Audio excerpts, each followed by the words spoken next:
Today, I'm honored to introduce you to Dr. Josh Smith. Josh is a clinical psychologist specializing in chronic illness, pain, relationships, boundaries, and communication. More importantly, Josh is a husband to his extraordinary wife, and he is the world's greatest father to his beautiful and brilliant daughter and son. I met Josh when I was 16 years old because he was one of the chaperones on my first youth trip to Israel. He immediately became one of my closest friends and mentors, and at this point, he's an integral part of my family. Josh has helped me through some of the most difficult times of my life, and he exemplifies everything it means to be a good man. Josh, welcome to the podcast. No one can hear when you go away from and the mic. thank you all. I'm so psyched to be here. This is amazing. It's so fun. It was so nice to see the kids, and I know. This is unbelievable. That was a very, very nice intro. Who are you? Who am I? You told me I shouldn't be too long-winded, and you start off with who I didn't are you? say that. I just said you are long-winded. Yeah, that's just accurate. But I guess from a professional standpoint, I'm a clinical psychologist. I'm a dad. I got 2 kids, an adorable dog. And I do the dog in the intro. I'm sorry. Oh, please. I don't think Riggins is going to be upset about it. But I do a bunch of different types of work. Like you said, I do chronic pain work and a lot of chronic illness type stuff. And then I also do individual, couples, family therapy, trauma type work. A lot of different things. I've been all over the map. But what misconceptions do people have about you? About me as an individual, or about therapy or psychologists in general? You as an individual, maybe based on what you think people perceive of you on social media or in general when you're working with a patient the first time or early on. Like, what do you think some misconceptions people might have about you are? Such an interesting question. Honest to God, I don't know. There's a time I would have been able to immediately get into, but that was so much about my own insecurity. That was about like, here are the areas that I don't feel confident or I feel. So I think previously, if you had asked me that question, my answer would have been primarily just sharing my own insecurities. I would have been worried people misconceive the things that I'm like, am I hiding that? Or I don't want people to know that I don't feel completely confident in that area. I don't know. That's changed a ton. I think probably over the last 5-10 years, I've gotten so much more comfortable with kind of what I know, what I don't know, how I may come across. Like, even there used to be a time if somebody said oh, Josh is long-winded, I'd have been like, yeah, but I just get excited because I would have felt the need to give Yeah. Now I just have to embrace that I know I'm long-winded. Right. And I'm like, yep. So in terms of social media, what's so funny, I have no idea. I have no idea how people see me. So I don't know if people have a misconception. I don't know if do you ever get any pushback on social media? Occasionally, not a ton, because I think a lot of the content that I'm putting out it's either your cup of tea or it's not. So sometimes when I put things out, it's not that people are actively disagreeing with it as much as, they're just like, they'll scroll past. But I don't know, because I get certain people who will reach out to me and they'll make a comment, they'll respond to a post, and I write back. Some people, I get responses that still make me laugh because they'll be like, oh my God, I can't believe you actually read this and wrote back to me.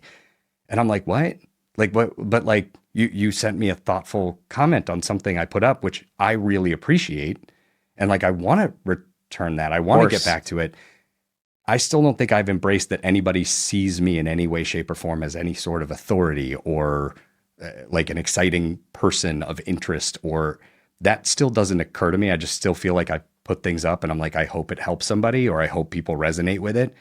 And any of the comments I get, I actually feel intensely grateful, because I'm like, thank you. That at least let me know that when I had this thought or idea that I thought could be useful or of interest, or I put it out there, and every single time. And I remember you saying that you've said it so many times that when you started doing all this and throughout that, every time you post something, some part of you was like, well, is that going to suck? Or it makes you nervous, I never understood that until every time I put it up, I'm like, well, I guess I'm going to find out whether or not I think this is a value and other people think it's ridiculous. Mm-hmm. So anytime I get a response, literally the first time a single person clicks the little heart, I'm like, oh, thank God. At least one person thought this was of some value, because I post it and I'm like, well, there it is. We'll find out. So I don't know. I don't know what people. That's fair. And I guess I don't think about it as much as I used to. Good. In the beginning of posting, I thought more about it. Like I think I Yeah. remember I called you once when I made that first. I made an honest meditation is what I called Yes. it. Yes. Called "Some Days Suck and Some People Are Assholes," and it sounds like a regular meditation, but as it goes through, it gets a little bit increasingly ridiculous. And I made it because I thought, I don't know, I had seen one before that. I thought it was funny.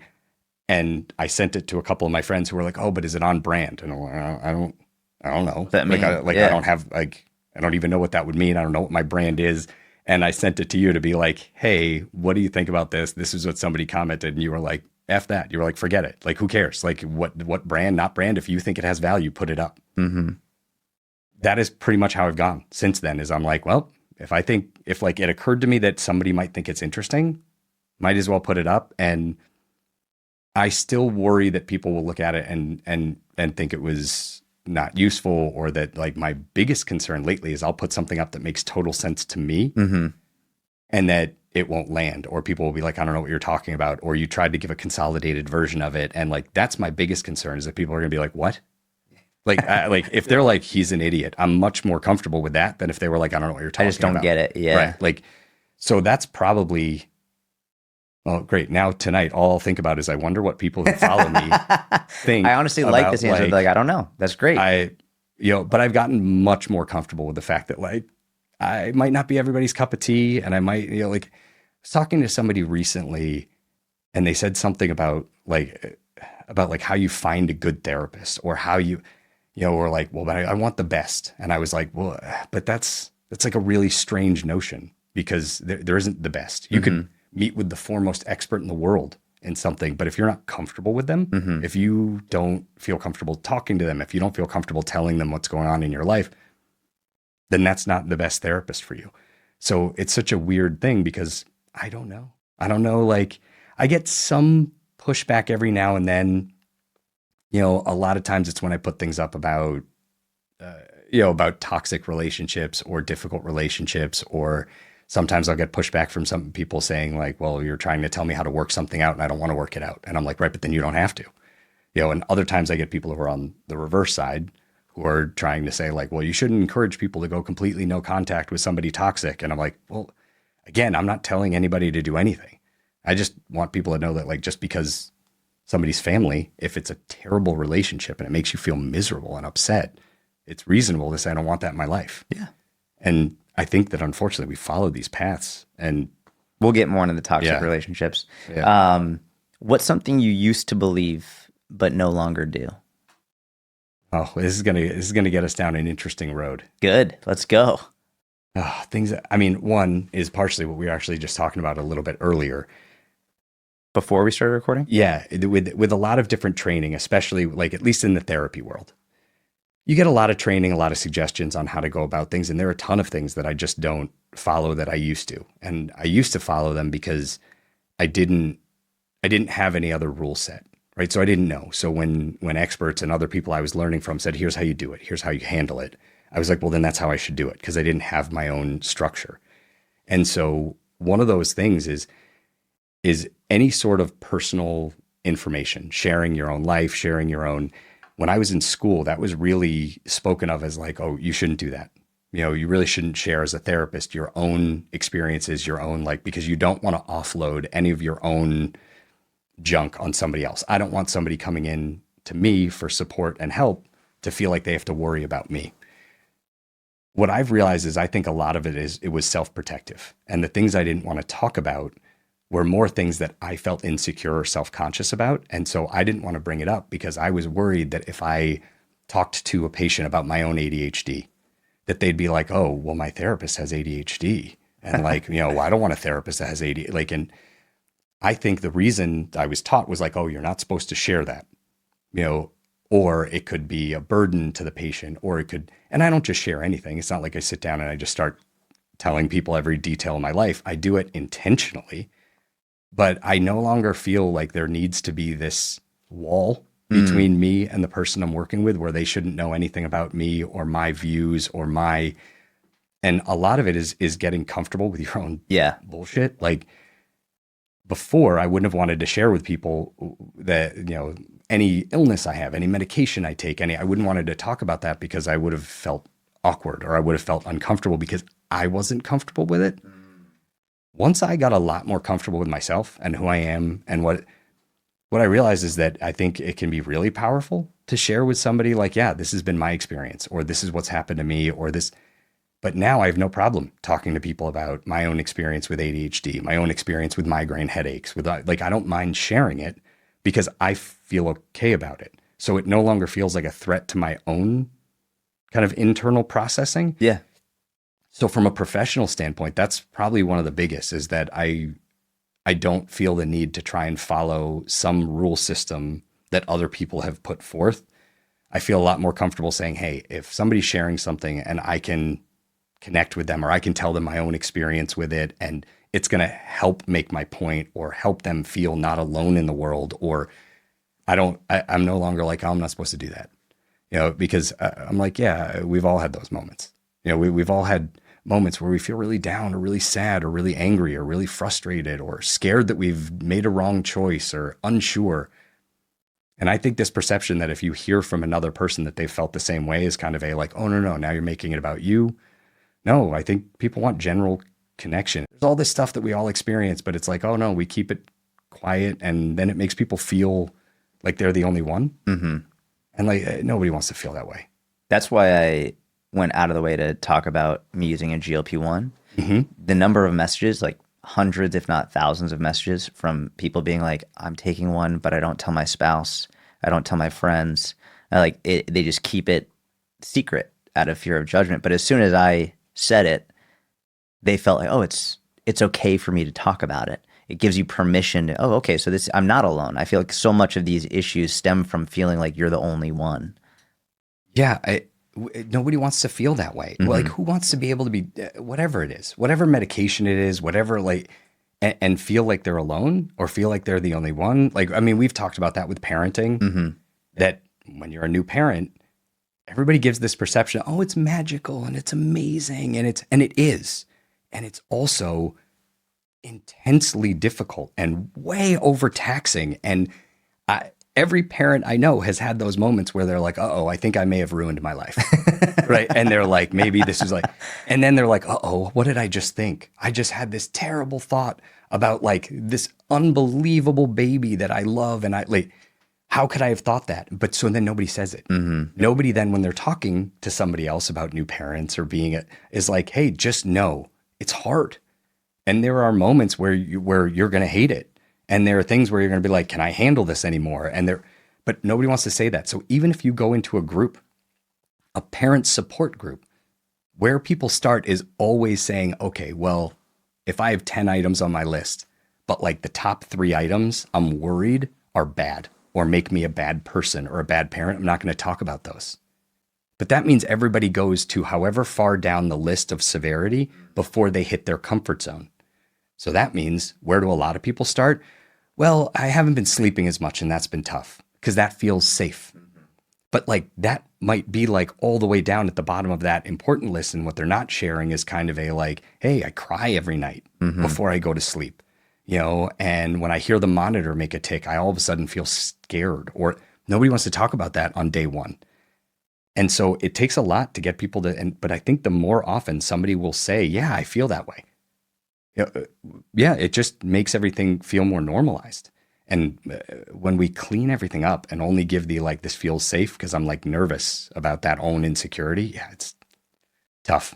So we have a lot to get into today, but I want to start off with something you texted me about a week ago, and you said you have a specific memory of when you knew we would be friends. Yes, absolutely. And we're currently in a debate because we haven't spoken about it yet. We're keeping it secret. We're keeping it live for the podcast. You've got your Post-it note. If you're watching on YouTube or Spotify video, Josh has this Post-it note, and he wrote this down so that I can't lie. And then we have to confirm. I don't think we have the same memory. I think it's got to be the same memory. Like, I am so confident that so the question that I had posed, just for anybody I basically texted and I said, because I was thinking about coming out here and I was so excited and, to see the kids and, I have Curtis, jump all over and, it's awesome.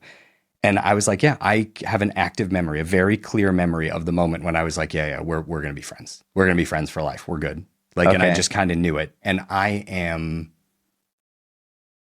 like almost sure we're going to have the same answer. And Okay. you're pretty sure. I'm so positive it's not the same. I'm going to be shocked. I know you're going to be shocked. So you want me to go first, so then you can show your post, so I can't like change it, right? I'll say it first. I guess that's true. I guess because I wrote it down. Yeah. Well, I mean, to I make do sure- have it written on my iPad, but Well, whichever you want then. you know what? You go first. I think Okay. it's been better if you go first. Okay. So Israel. Yep. I'm gonna go from broad to Yep. like so and I'm 16 and you turned 30 on that trip. yeah. Well, that makes it sound weird. why you gotta take it there? Great, thanks. It wasn't weird. It wasn't So weird. I need to It look wasn't. into camera 3 and say it wasn't weird.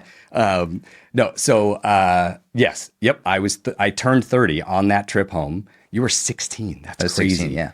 And yeah, so I'm going to start off with the first. It was on that Israel trip, and for anybody who might not have already heard our story, right? I was chaperoning the trip, that you were on. So it was Israel in the Negev. Which is southern Israel desert. Yep. The next note that I have down is just specifically so I can tell a funny story that it just says donkey shit. And then the punchline is Bedouin tent. I know exactly. You want to tell the story? All right. Well, are we going to go with yours is a different story? A different story. Holy shit. I guess I was wrong.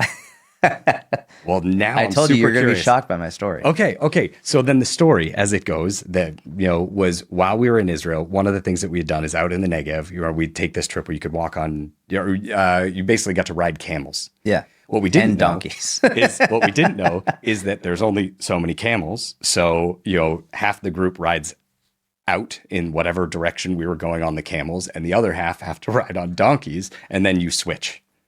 And so you and I were both on the donkey train on the way back. And I wonder how much you remember of this then. So we were both on the donkey train, and I was like, and they're in a line. They're literally tethered together, and somebody's leading us there. I remember Jason Schumann's like right there. Yeah, I remember getting on that donkey and being like, maybe I should just walk. I'm going to kill this poor donkey. Like, I was like, they were like, no, you're fine. I was like, are you sure? So you were on the donkey in front of me. I don't remember who was on the one in front of you. I think it was Jason. It might have been Jason Schumann. It might have been. I think it was. Anyway. That's a good memory. Anyway, so the donkey in front of you decided to start relieving himself while walking. And as these donkeys walk, they're not in a perfect line. They start to stagger. And this one was coming dangerously close to you to the point where like your knee was going to essentially be the platform for which this donkey relieved himself. And you were like, I'm not sure what to do. And I have an active memory of being like, Jordan, I need you to take your right foot, pick it up and put it directly on the donkey's backside and just hold the donkey at bay. And you were like, I don't think I can do that. And I was like, you got to do it, because it was like you were about to get like a stamp on your pants of the like a ton of donkey shit all over my legs. And you had to like, you put your foot on the back of the donkey to like hold it at bay. We got to the end of it, and you did not enjoy that particular ride. You were a little bit on the stress side. Anybody who might not have known a younger Jordan was a little bit more tense at times and could get a little bit more fired up. And you were headed down a like, I'm not psyched about this path. And we had a whole conversation, and like it ended up being totally fine.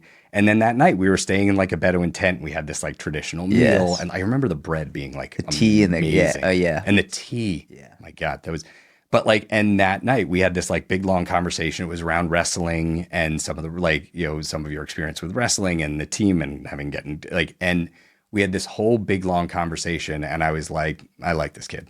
I was like, he's just like, and we had connected on like just a fun conversation, joking around, and it turned into what could have been like a really stressful, frustrating, like that whole, we had like, I don't even remember what we talked about. We covered that and I don't know how many more topics. And I was like, yep. I like knew right then. I was like, I love this kid. I was like, we're going to be friends. So I vividly remember all of that. It's one of my fondest memories. I'm going to tell you my memory. And I think the important thing for me to clarify the reason that's not my memory, and there are many others that were just hilarious and fun, especially when I went to South I was Carolina. gonna say And the blue board, yeah, like on a, yeah, we were. What was that trip called? It was Habitat for Habitat for Humanity. Humanity. Yeah. So Yeah, so we went to building built houses. houses. Um, I knew in Israel that we were going to be very close, but the clear distinction for me was that I viewed you as a role model for what it meant to be a good man before I viewed you as a friend. And so my first memory that really stuck with me as like this is the moment. We are on a bus. I don't know where we're going. And you know a lot about my upbringing and the issues that were in my house. And I, because of that and because of what I was taught and because of what I saw, I never thought I was going to get married. I never thought I was going to be in a relationship. Like I was like, why would anyone do that to themselves? Like it's just a horrible situation for everybody. And at that time, I think you were engaged to your now wife. And I remember just being like, I remember in my mind being like, I'm going to help this guy out. I was like, this guy doesn't know what he's in for. He was like, trust me. I was in my head, I'm 16. I'm like, I've seen marriage, dude. Like you, you still have time. And I remember just asking you, I was like, first I went into it thinking I was going to change your mind. And then I started asking things like, well, how often do you guys like yell at each other? And I remember your face. It was, you had this shift in facial expression when you were like, we we never yell at each other. And at first I didn't believe you. I was like, well, that's not true, because if you're married or you're in that, at that point, of course you yell at each other. And I was like, what about arguing? And you were like, yeah, well, sometimes we argue. And you gave me an answer. You're like, but our arguments are really funny because if we're ticked off or we're having an issue, we might initially get like a little bit upset, but we're like, then we pause and we say, hold on, here's why I think I reacted that way. And you basically just walked through what a very healthy argument looked like. And I remember just sitting there being like, what the fuck? Like, that's not anything like I've experienced in my life. I've never seen that in a marriage ever. And even like not outside of marriage, it was like, I just thought you're supposed to yell at each other until you figure out like whoever wins. And I was asking you, well, do you trust her? Because I was taught not to trust. I was like, and you were like, of course I like, and part of me was like, no, dude, this guy just doesn't get it. But watching you talk about your relationship and watching you talk about the excitement to get married and the excitement to start a family and then later on through that process, meeting your wife and meeting your kids and watching you be a father. But especially in that moment, that was the moment for me where it was like, this is a man I can learn from. And I think throughout a lot of my life, I've seeked out positive male role models. And I think you were among the first, if not the first, that helped me become a better man. So that's my memory. Had much less donkey shit in yours. That's awesome. That means a lot to me. I remember that conversation. That's so interesting. Yeah. It's funny. I didn't really think about, just kind of the perception. I remember that conversation. You were so sure that it was just something that you were like, no, like, and what's so funny is to think back, like, neither one of us knew a fucking thing at that age, right? We thought we did. At every age of life, we think You think we you get know. it, yeah. And you don't know yet what you don't know.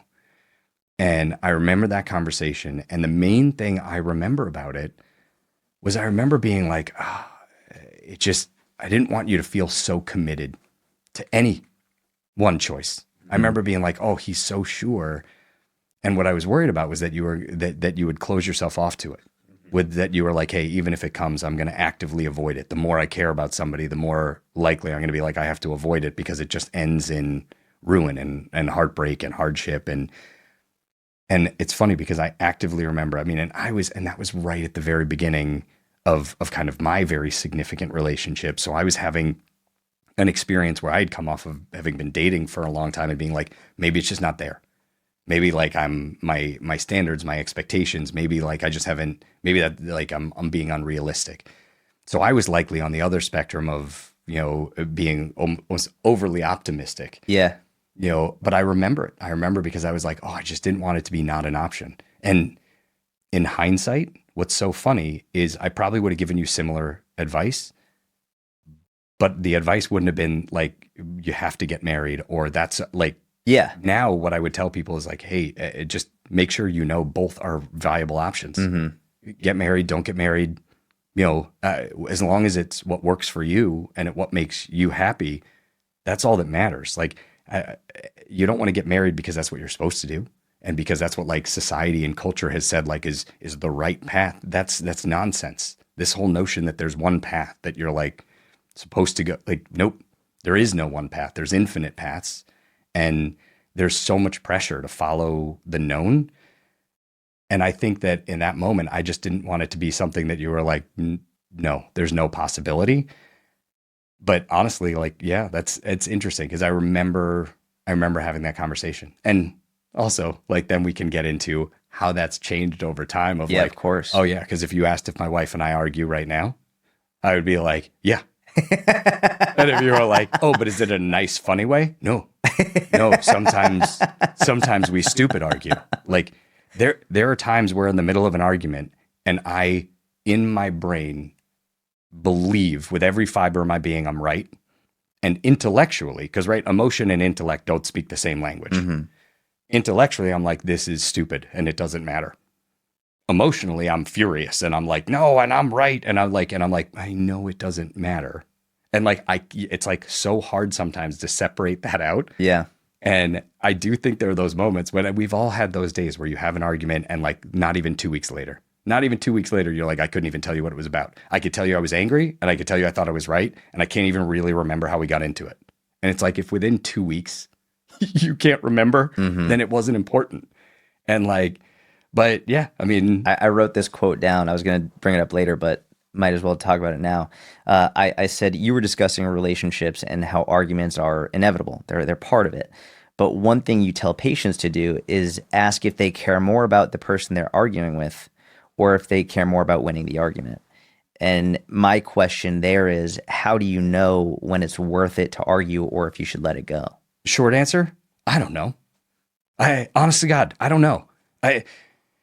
Because there are things that are really important and that you have to argue about, and you have to figure, you don't have to argue, but you have to at least have difficult conversations. I think when you avoid critical conversations because you're afraid of conflict, because you're worried that something's going to happen or that it's going to make the relationship worse, and so you just hang on to it and you just stuff it, that's never going to help a relationship. Never. It doesn't always have to be an argument, but I think sometimes it turns into an argument because we all get very, self-conscious, or I don't want to have to admit if I've done something wrong, but I do think you have to be able to have some of those conversations to be able to get through to a better place.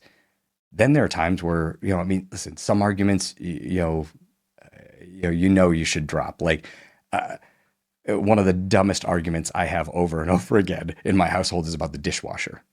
Yeah, I know, right? Like, and I don't know about if you guys have any sort of disagreement about the dishwasher, but here's the thing. In my household, everything in the house that is well organized and has a nice, neat place and looks nice is all my wife. Like, I am not an organized person. I'd be the person who moved into a house and didn't put pictures on a wall for like 2 years. Same. And then somebody put them up and I'd be like, oh, that does look better. Yeah. Like, I was totally fine and could, but then I have these random areas where I'm weirdly overly specific about, like, so even though when it comes to organization, it's all my wife.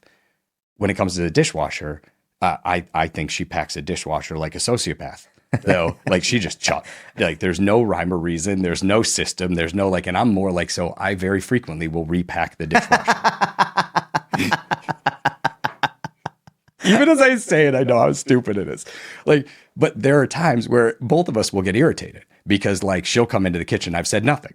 I've just been like, well, I mean, you got to put all the same plates next to the same plates. And like, I don't know why someone's got to do this the right way. Go. And like, and I've gotten to a point where, like, I'm not even trying to convince her the right way to do it. And like, And she'll come into the kitchen and you can tell she gets like a little annoyed because she's like, you have nothing better to do with your time than reload the dishwasher, than like move or rearrange the dishwasher. And it's such a funny thing because like, I know how stupid it is, right? Like, but there are times where she'll come in the kitchen and she won't even say anything. She'll just make a face. And then I'm like, what? I didn't say anything.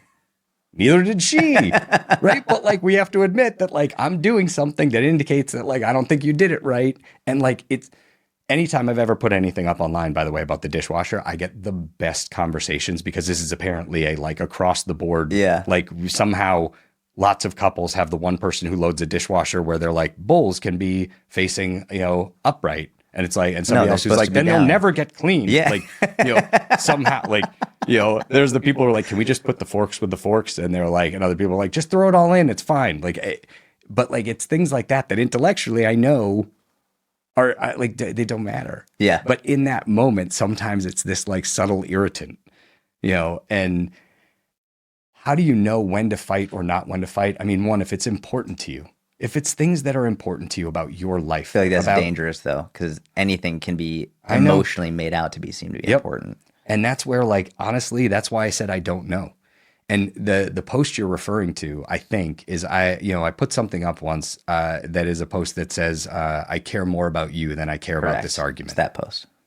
And I think I had put that up at one point because I was like, right, there are times that an argument is real. Whether it's important, critical, not critical, it doesn't matter. It's real to both people, but there's still love there. There's still caring. There's still, and I think one of the things that's hard for a lot of couples, and I shouldn't even say just couples, friends, family members, any relationship that you're in, once you get into an argument, it's how do I get out? It's really easy to get into an argument. It's much harder to get out of an argument because it involves some either decision of we would like to move on or we would like to move forward or we would like, but then it's like, well, who admits what? How do we process it? Some people want to be like, hey, you know what? We've had time. Can we just ignore it? Will it just go away on its own? And for some people, for some arguments, for some disagreements, that works. Lots of times you have one person who's like, hey, my best way to move past is that we don't talk about it. And other people are like, I can't move past. So the real thing that I think people have to figure out in any relationship is how do you get to the other side of it? So when I wrote that post, I send it to people as a, like, when you are in an argument and you want to be out of the argument, send this, text it, with no other explanation. Just, I care more about you than I care about this argument. Because what it does is it starts a new path. It starts a path towards, okay, can we find a way out of this? It doesn't say you were right, I was wrong. It doesn't say I'm sorry. It doesn't say, who, like, has nothing to do with the win. It is just a starting point of saying, hey, I get that we're in an argument. And I just want to know, I want you to know they're still caring. There's still love. That's all still there. That doesn't vanish. Sometimes it feels that way. When you're in a real argument, all of a sudden you can feel very alone, very like, oh, okay, like it can really shift mindset from I have a partner or I have a best friend or I have somebody I can rely on to I guess I can't. Or even if it's just a petty argument, but you can't figure your way out, then it's a closed door. In that moment when you're like, hey, something else happens, but how do I call this person? How do I text them if we have this unresolved ongoing issue? So a lot of people end up getting very silent. Very like, well, we have to wait and figure out a way out of it. Wait till somebody breaks the ice. Wait till something else happens. So I made that not as a, are you right or wrong? Should we or shouldn't we finish this argument? Should we call it, and just be like, pretend it didn't. It's more meant as a conduit to being like, hey, can we reset a little bit? Because one of the big problems is I think in the midst of an argument, how we would rate the severity of it, scale of 1 to 10. Something might feel like a 7 out of 10. Within 2-3 days, it could be a 2. It might still be a 7. Sometimes it only comes down to a 5. But in that moment, it always feels more intense. And it's figuring out a way of how do you get it from that initial responsive like intensity to whatever its like kind of true value is. How do you get it there the quickest? So if it's a 7, it's a 7. But if it's a 5, I want to talk it out at a 5, not at a 7. So that was really meant more to be a like, how do we start a path towards making it through that? I love that. I think it's a genius, just like one liner, just Yep. to immediately bring it down and like remember what's important here. Yep. It's just a way of saying, right, I'd like to see if we can figure out a path out instead of deeper. And in terms of when to know, do you talk about it? Do you not talk about it? Honest to God, my recommendation to anybody is just try it. Try different things.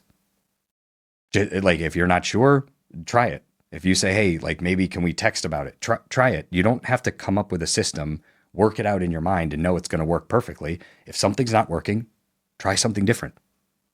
You know, my high school tennis coach, it's so funny. At the time, I found it incredibly irritating. But what she used to say, if you made a mistake multiple times in a row, she would say, make a different mistake. Mm. Now, at the time, this was very annoying, right? Because like if I had just made 3 errors in a row and make a different mistake, make a different mistake. I was in high school. I was an idiot. What I realize now is like, what an unbelievable coaching, like basically message, right? She wasn't saying stop messing up. She wasn't saying win. She was saying, hey, if you've tried to lob somebody at the net 3 times in a row and you've come up short and you've given them an overhead that they have just smashed in your face, make a different mistake. You want to hit an overhead? Genius. Hit it out. Don't care. You'll feel better if whatever next error is different. Hit it right at them. Try and hit, it doesn't matter. She was like, try something different. You'll feel better. I don't know how long it took for me to realize that. I was like, oh my God, like what a profound life lesson of like, it doesn't have to work. You just have to try something different. So in anything, in jobs, in relationships, and if something's not working, don't just keep doing the same thing. That feels awful. Try something different. Even if it doesn't work, who cares? Make a different mistake. And then from there you adjust. And you've been saying a variation of this for I don't know how long with from training and exercise and nutrition. I've listened to you for years basically say, try it. Whatever it is, whatever you think it's, try it. And if it doesn't work, okay, pivot, adjust, try something different. That is that same method of there's no one path. There's no one you just have to try different things and see what works. That's true in relationships. It's true in behavior change. We all want to think it out until we have a internal map or schema and then try it. But only if we know it's going to work. Well, but we never know if it's going to work. We have no idea. So you just have to try stuff. And then when it doesn't work, that's not a failure, right? I put something up recently where I was saying right, there is kind of no path to successful change, winning whatever we want to without failure. There is no, right? It's not going to happen. You can't find a path to I hate the word perfect or perfection, but that doesn't exist unless you're willing to fail and mess up, because that's the only way you're going to learn. Just more data. You get more data points of what's true, what might work, and what works now might not work later, and vice versa as well. Well, in some things work in the long run. Is that and this, I had mentioned to you before that some things do last, and you had talked about wanting to critique some of your prior. Yes. So I wanted to share that there is a post that you made when you lived in New York. So I was just going to bring that up. This was, I mean, 2019 or 2020 probably. Oh my God. Yeah. It's been a while. And so you put up a post and we've talked about this, and I'm curious if you'll remember it. And I don't know what post you're referring to. I don't know. Mm-hmm. I remember watching it, and I use it regularly. I would say with almost weekly with patients, I reference it. And I'm curious, the post you were talking about was actually talking about starting a diet. Okay. And what you were talking about is how quickly people will just kind of make one mistake or one error and throw out the whole day. Right. So my memory of the post, because at this point, I really don't remember if I've just completely pilfered what you said and I'm just taking it as my own, or if I'm now saying something that barely resembles, I don't know. But the post that you had made was basically saying what happens for a lot of people is on a Thursday, they'll decide I'm starting my diet Thursday morning. I'm going to change my new, and then they go to work and somebody brought in donuts and they have a donut and they're like, well, I messed it up. That's it. Day one, I was going to start a new diet and I screwed it up first thing in the morning. And so this whole day is ruined, whole day shot. So I'll try again tomorrow. And then people go, right, but tomorrow's Friday. And I usually like to go out to dinner on Friday. And then on the weekends, I might do that. Like, and so all of a sudden, one donut on a Thursday morning, and they're like, well, I guess I'll try again Monday.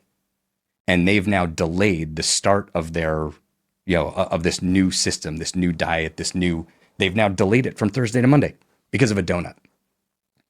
And my memory is that you had kind of said it can't be all good or all bad. You can still have a donut and then make 10 other good choices throughout the day, and all of those choices have value. You can't just say, well, I've made one error and that's it. Now, does that ring a bell? Yeah. I mean, I literally have a donut on the cover of my book for that exact reason. It's, I feel like this is a message I've given many times in many different capacities, but there's also an underlying message there. It's not even just delaying until Monday. There's another side of it that, let's say you wake up Thursday morning, you're going to start your diet, have that donut, fuck. And then you're like, you know what? I'm going to start on Monday. Well, here's what happens. It's not just you go through your normal day to day. What you're going to do is, because in your mind, diet means restriction. It means you're not allowed to have the foods you enjoy. You're not allowed to have the, like, well, I'm going to go out to dinner tonight. So it means I can't be on a diet if I'm going out to dinner. So what happens is you end up binging and overeating because you think you're going to start starving yourself on Monday. So you don't just delay, you actually bring yourself even further back because you're preparing to starve yourself. You're preparing to go through a horrible experience because in your mind, dieting just sucks. Dieting can't be fun. I can't enjoy any of my favorite foods. So 100%, it's even worse when that's your perspective because you end up, it's like a slingshot. You bring yourself further and further and further and further until you let go, and then just all bets are off. So yeah, I don't remember that specific post, but I feel like I've said something similar in many, many posts. All right. Well, it's fun. At some point, I'll have to try and find it. But good luck. So what I know, right? It's a deep scroll. It's thousands of posts. Deep scroll. That might be a transition to another conversation. But so the way that I use it is in talking about binary thinking and people getting into this all or nothing, success or fail. The problem is we register failure so much more profoundly than successes. So what I talk to people about is that, like, if you decide every single day, if there's a single fail, a single error, the whole day is a fail, which means you could have 10 successes, 10 opportunities where you made choices that you like or that you felt good about. But if there's one fail, one perceived fail, one thing that where you start to internally tell yourself, I fucked up, I'm bad, I'm awful, I didn't do it, I have no will. Like when you start to beat yourself up about it, what happens, you don't leave any room for that nuance of, wait, today, was I predominantly good or bad? Right? Like, did I do, I know I shouldn't say good or bad. That sounds terribly. But like, in general, it's kind of was I mostly consistent? Right. Yeah. And did I make choices that I can feel proud of? Unfortunately, a lot of people, and this is true for a lot of athletes as well. If you ever watch certain sports, I've seen it most in baseball, but you'll see like people with a notebook, and so you'll see somebody go and sit on the bench and start writing. Certain sports psychologists will get into things where they'll say, right, in any given game, if somebody strikes out in baseball, they'll remember that. They'll remember that more than anything else they did in the game. So certain sports psychologists will say, right, what you need to do is then write down what happened the 2 or 3 plays before, what happened the 2 or 3 plays after, because if you struck out but you advanced a runner, you need to remember that that was part of your contribution. Like you need to break this notion of like, I failed. Because you'll have people who will remember the biggest fails that they've had publicly, but they don't remember all those other successes. So what I talk to people all the time about is like, wait, if in any given day you have a moment where you're feeling vulnerable or you couldn't resist something, or you like, well, if you immediately register yourself as being bad, and the day is a fail no matter what other good choices you make, then you delay it. And this is true for any behavior change. And so I talk to people about that regularly where I'm like, wait, okay, so you had one moment where like, it doesn't matter what you're working on. If it's fitness and nutrition, if it's anger, if it's productivity, it doesn't matter. If you have a moment where you're like, oh, I really wanted to set aside some time to work on this new project, and then I got distracted and I did this other thing. The second you register that as like, well, that was a fail, that's where people will be like, well, I set aside 3 hours, I've burned 2. And they immediately go, well, but I set aside 3 hours. And if it's not 3 hours, it's this rigid thinking of like, then it's a fail. Then why would I do the hour? I talk to people about your post and the donuts all the time because I'm like, wait, okay. Doesn't make any sense. You had a donut, fine. But if you still have God knows how many other options for the rest of the day to make other choices that you can feel proud of, the second you make that one error be the most predominant thing, it just topples. And that's where people will keep pushing things down the line because they're like, well, an hour isn't 3 hours. Well, right, but it's an hour. And if you could say, all right, I feel bummed that I wasted 2 hours, but I feel really happy that I did the 1 hour. If the brain says it doesn't matter, if there's like an X, then it's all a fail.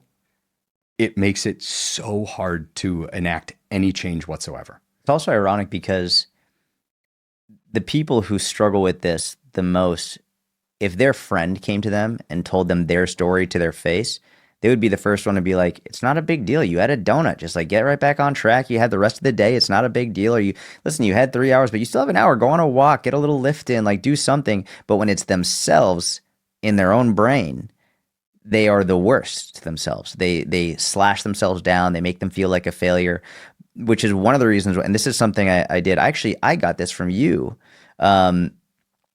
I remember you told me a story about a patient of yours because you've worked in many different facilities. Yeah. You told me a story about a patient who, and it's a sad and heartwarming story at the same time, who this man, he didn't want to take his psychosis medication because he wouldn't be able to hear his wife. Like when he didn't take his medication, he could have conversations with his deceased wife. And so it became an issue because he would be out in public and essentially talking and to his deceased wife, but people would see this elderly man and be like, I think there's an issue. Like this guy's talking to himself. And so you told me that your recommendation was just put a phone to your ear. Yeah. And now people think you're just having a conversation with someone on the phone. So that removed the fear that bystanders and citizens were having of like, oh, I think this elderly man needs help. And so I actually started using that with my clients where I realized that if they were in a moment in which they were feeling like a failure, but they weren't verbalizing, because as soon as you verbalize it, you realize how stupid it sounds. I had a donut. I'm such a failure. You can, in your head, you can be like, I'm a fat piece of shit. I suck. Like I ruined everything. But as soon as it comes out of your mouth audibly, you're like, that sounds so stupid. So I first started saying, have that conversation out loud. Just say what you're actually thinking. I'm anxious right now because I had a donut. Okay, well, that's ridiculous. That's like 300 calories. It's not a big fucking deal. Like, just go. But then I started getting inner circle members being like, well, what if I'm out in public and I like don't want to be talking to myself? I literally said, pretend you're on the phone. Mm-hmm. And I do this, and not much anymore, but like I've done this in the past where I would pretend to be on the phone. I don't do this with food anxiety, but I have done this with general anxiety, where if I'm feeling anxious in the moment and I'm out in public, I will take my phone out and I'll just be like, I'll have a conversation. I'll be like, hey, I'm feeling really anxious right now.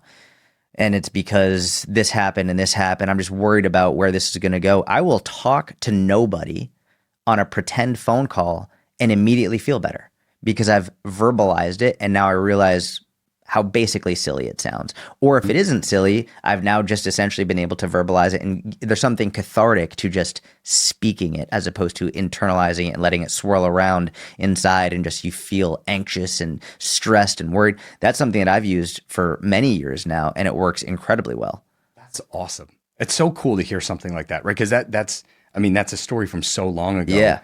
And I remember as soon as you said it, I'm like, oh, right, I know what you're talking. And like, but what an awesome way to repurpose that. Yeah. And I love it. I agree with it completely. And I would also add on to it, if anybody doesn't want to do the pretend phone thing, you can also kind of pretend text, right? Like that's a good idea. Writing it I didn't down. think about that. Like if you could just say, hey, sorry, I have to get back to this. Can you just give me a second? Start to write down, I'm feeling really uncomfortable right now because of love, and respond to yourself, right? Like you're just writing it down.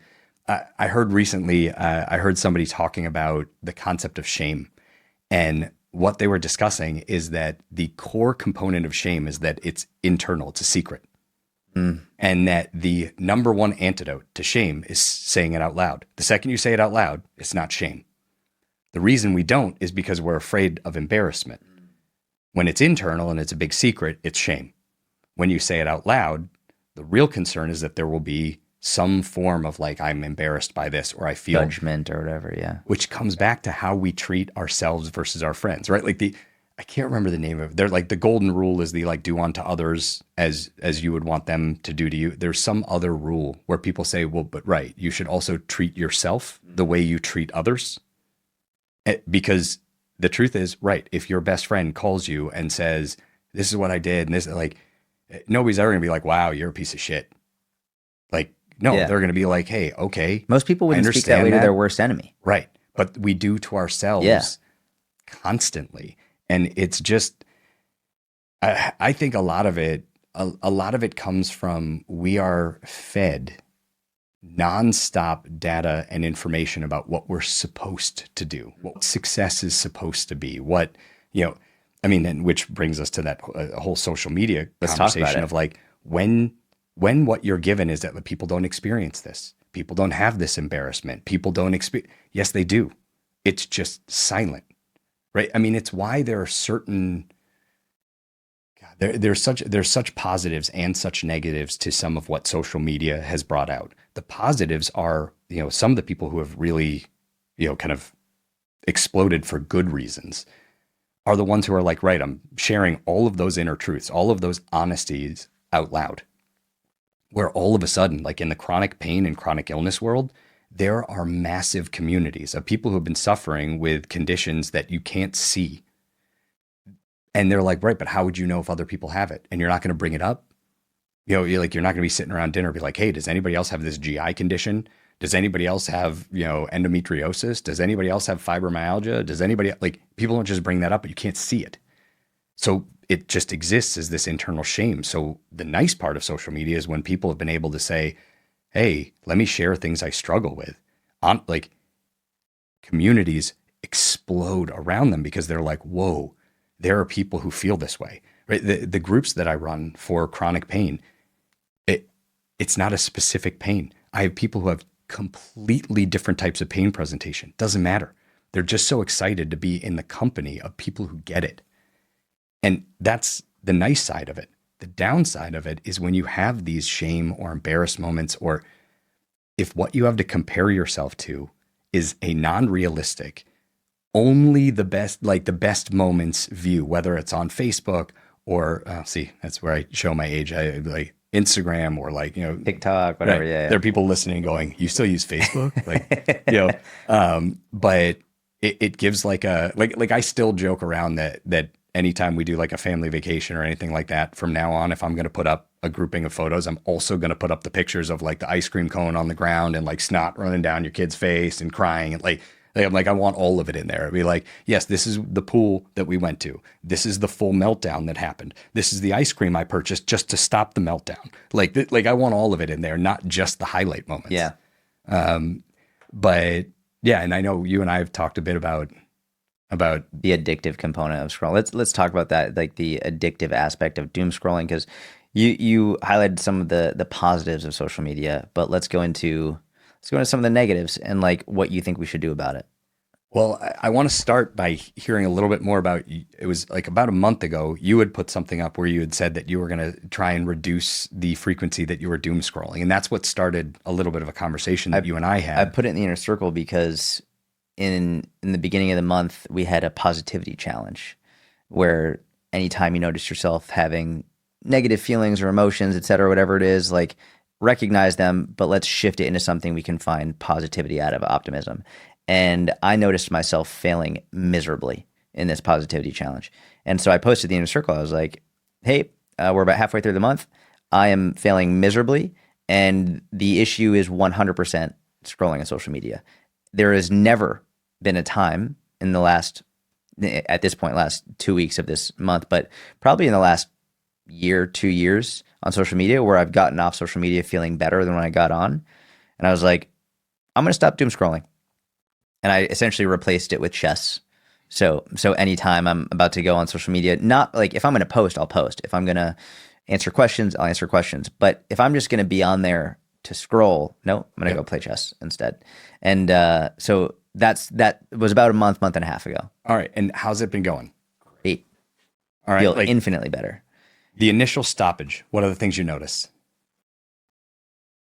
Way less stress, way less anxiety. And I feel like there is also an aspect of social media that may be different for me and potentially you as well, because so much of my business is on it that anytime I open my phone, it's almost like going into an office, right? Yeah. It's yeah. like Yeah. Yeah. anytime It's all of it. It's work. It's yes. personal. It's news. And it's like, imagine going into your office, but as soon as you go in, you're getting like like when you open Instagram, like you get your messages that come in. And so it's like, I'll get hundreds and thousands when I open it. I'll be like, and some of them are like, this was such a great post. You're amazing. I'm like, I really appreciate it. Thank you. And then others are like, you're a dirty Jew. Da, da, da.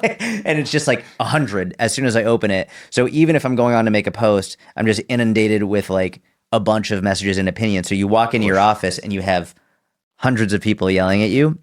So it is a different situation, I think.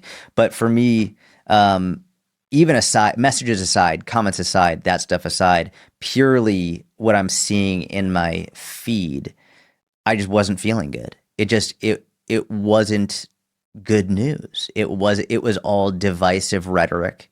It was all painting other people as evil. It was all doomsday of the world is falling apart and nothing good is going on.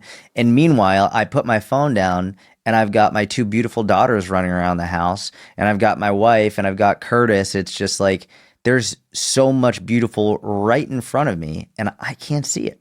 So now, even if whether I'm playing chess or not, it's just like taking that away, or even if I didn't completely take it away, but like reducing it by 80% has dramatically improved my mental and emotional health, even in a very short period of time, to the point where it's actually been great. It feels like a drug addict and we'll go into that, but like if someone, we could even use it like caffeine, right? And whether or not that's a drug, or we could discuss it, but if you are having a lot of caffeine every single day, you get a little bit desensitized to it. But then if you take time away from caffeine and then you go back to it, all of a sudden 50 milligrams you might feel, whereas before you were having 400 milligrams, you didn't feel a thing. So now I go into social media, I see one post, I'm like, oh, I'm like super sensitive to it. Yeah. So now it's like I need to get off immediately, because before I would have been just kept scrolling. But now I'm so hypersensitive to it. They're like, nope, I don't like how this feels. It's way too intense. So I get off. It's been I hate the word detox, it's just severely overused, but it's been similar to a detox where it's like as soon as I expose myself to it again, it's like this is way too heavy for me. Yeah. It's interesting. And so the reason I was asking some of that was because, and I want to highlight that some of the reason it can be so hard to get away from scrolling. And I do think we should use an addiction model. Yeah. Well, and if there's someone we'll come back qualified to that. it's Yeah. you. That but like your comment of when you realized like what it was taking away from that there was so much positive. There are a lot of people that when they put down their phone, when they stop doom scrolling, all of a sudden what they're left with is the negative. They're left with parts of their life they're trying to avoid or that are not happy. They're not hit with I could have been doing this wonderful thing that makes me feel great. For some people, it's a real escape. I think the challenge, and partially what we were talking about, and the reason I was asking is when you posted that, I went, okay, I'm going to do it. I responded to that same post and I said, I've been wanting to decrease it because I know how susceptible I am to it. So what I noticed is, one, immediately when you stop doing it, you start to notice how frequently you go to reach for your phone in all these settings. And what I had mentioned is the reason I use an addiction model is because I think the way that doom scrolling exists. And when I say doom scrolling, I don't mean checking your feed or the people you follow intentionally or information you will want to consume. I'm still using social media, both professionally and like people I follow. I am looking at their content. I am watching those videos. I'm not clicking the button that brings me to, okay, it is now just going to start to push and where you can just swipe and it will just keep showing you completely new, unknown content. That's more what I mean when I'm talking about. But doom scrolling, what I think is amazing is these algorithms have been designed to, one, they start off, if you start with a fresh account, it basically is going to go by kind of age, gender, any variable that they think to try and show you what they believe is the top choice. But it learns so rapidly that what ends up happening is while you're scrolling, it learns what types of content do you like. Not just one category, 4, 5, 6 categories. What are the, if you compare your algorithm to somebody else, like, and whether it's my ADHD or my own personality, I remember looking at a friend's feed and they had, every time they would flip to another video, you see these 7-minute long videos and, and I'm like, mine never showed me 7-minute long videos because it knew, oh, I'm never making it that deep into it. So it knows the length of time, the types, the categories, and even by how quickly you scroll past something, it can tell before you consciously know that you're bored with that category. It knows before you do, so it adjusts and gives you other content you like, so it refreshes your interest. So if you're watching animal videos and you get sick of it, it'll flip to comedy. If you get sick of comedy, all of a sudden it's going to show you news. If you're like it can detect what mood you're in based on the day, the time of the day. It even knows if you're opening it on your lunch break, you likely want shorter content because you may only have like 3 or 4 minutes. So I think of it and I describe it to people. It is like a designer drug. It is a drug that knows what you want, what you're looking for, and can adjust on the fly. So it's not as if like, some days you're like, oh, I want to laugh, right. Well, then I have to take a drug that makes me laugh.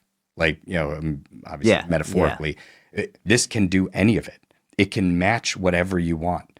So imagine if you took a medication that you were like, oh, I take one medication and when I want to be happy, it makes me happier. And when I want to be mellow, it makes me more mellow. And when I want to be introspective, it can adjust and adapt before you even know that that's what you want. So it's highly addictive from it keeps giving you new content before you're ready to be done or you're saturated. It can also fill any amount of time. So it's not like, even when we could still binge watch shows, doesn't matter, right? Like nobody's going to go to the bathroom and be like, oh, while I pee, I'm going to watch 30 seconds of a TV show. But this drug does. This one, you can use it for 2 minutes, for a minute, for 30 seconds, for an hour, for 3 hours, like any amount of time. Because nobody would ever, like socially or otherwise, use a drug where they were like, hey, I have 12 minutes in the middle of my day with nothing to do. But you can't, if for people who like a glass of wine, they're not having, because then that would end up impacting past the 12 minutes. So it makes it intensely addictive because it's constantly adapting to what are you in the mood for? What are you sick of? What do you want? How much time, it can assess all those variables before you're consciously aware of it. So one of the things I noticed was, I had gotten to a point where when I was brushing my teeth, I was flipping through videos. If I was washing dishes, I had my phone propped up and would have some videos on, and I would but again, then you have to keep pausing to which it can detect. So it's like, oh, you're having trouble flipping through videos. It will just give you longer content because it it can figure out all of that. So when I stopped, all of a sudden I noticed how often I was reaching for my phone. Mm-hmm. And in an addiction model, right? Like when you detox, when you stop using something, that is when the highest spike comes of pressure or internalized, well, now I'm craving it. You have to be able to make it through there. But it also means filling that time. And I think, I can't remember if it was something that you had written or somebody had said on one of your podcasts. It talked about healthy replacement. Yep.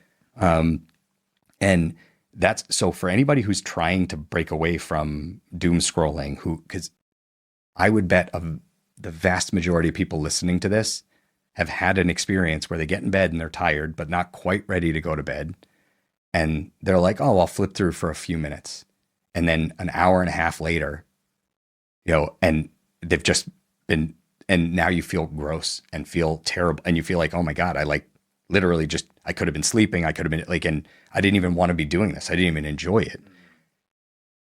We've all had that experience. So if people are trying to get away from it, it's recognizing, right, the more time you have available, the harder this drug works to keep you engaged. And so, no matter what, unless you have like a hard stop where it's I have to, but I mean, how many people like do you know or do I know who have been late to things because they were like, oh, right, well, I have a hard stop at 3. And then at like 2:58, they're like, yeah, I didn't like that video. And they're like, I just want to see one quick clip, like so I can end on a positive.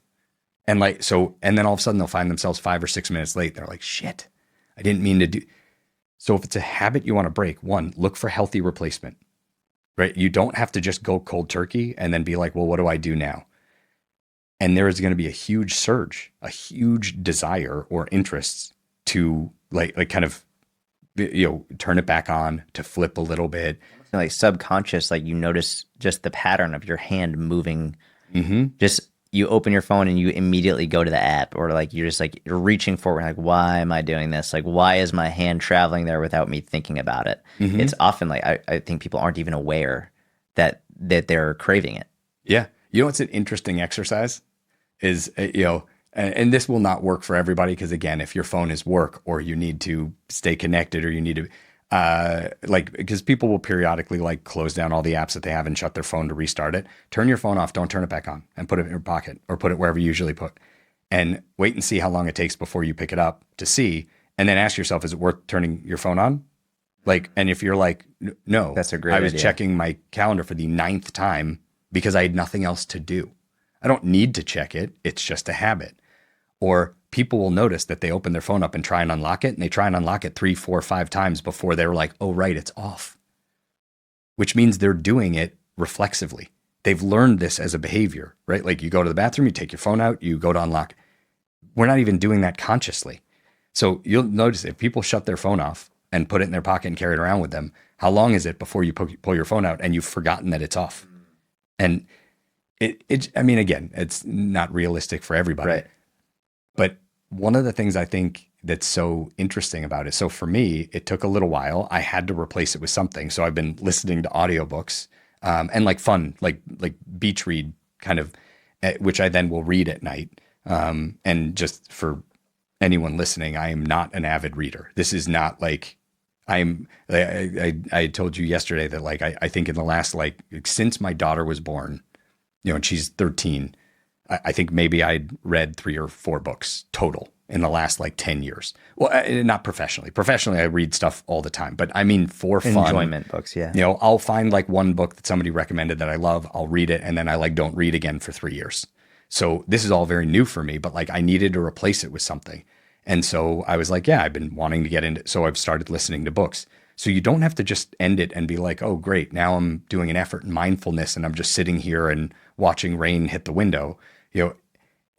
Look for other things that you can replace it with, whether it's chess for you but it's infinitely more difficult when you're like, right, it gives me a break from real life. The drug model and the addiction model is so interesting because you brought up the wine as the example, as like well, I'm not going to have the wine because, for example, the wine could impact my workout.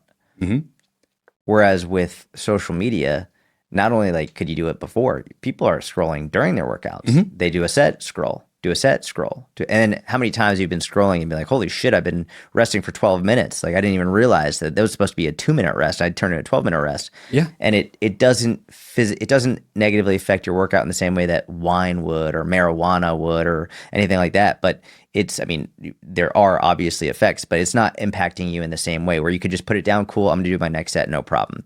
Maybe you're angry because you saw something ridiculous. And then you bring that anger into the set. Maybe you even have a better set, but it's a drug that you can put down at any point in time and then pick it right back up without like a real immediate negative physiological effect.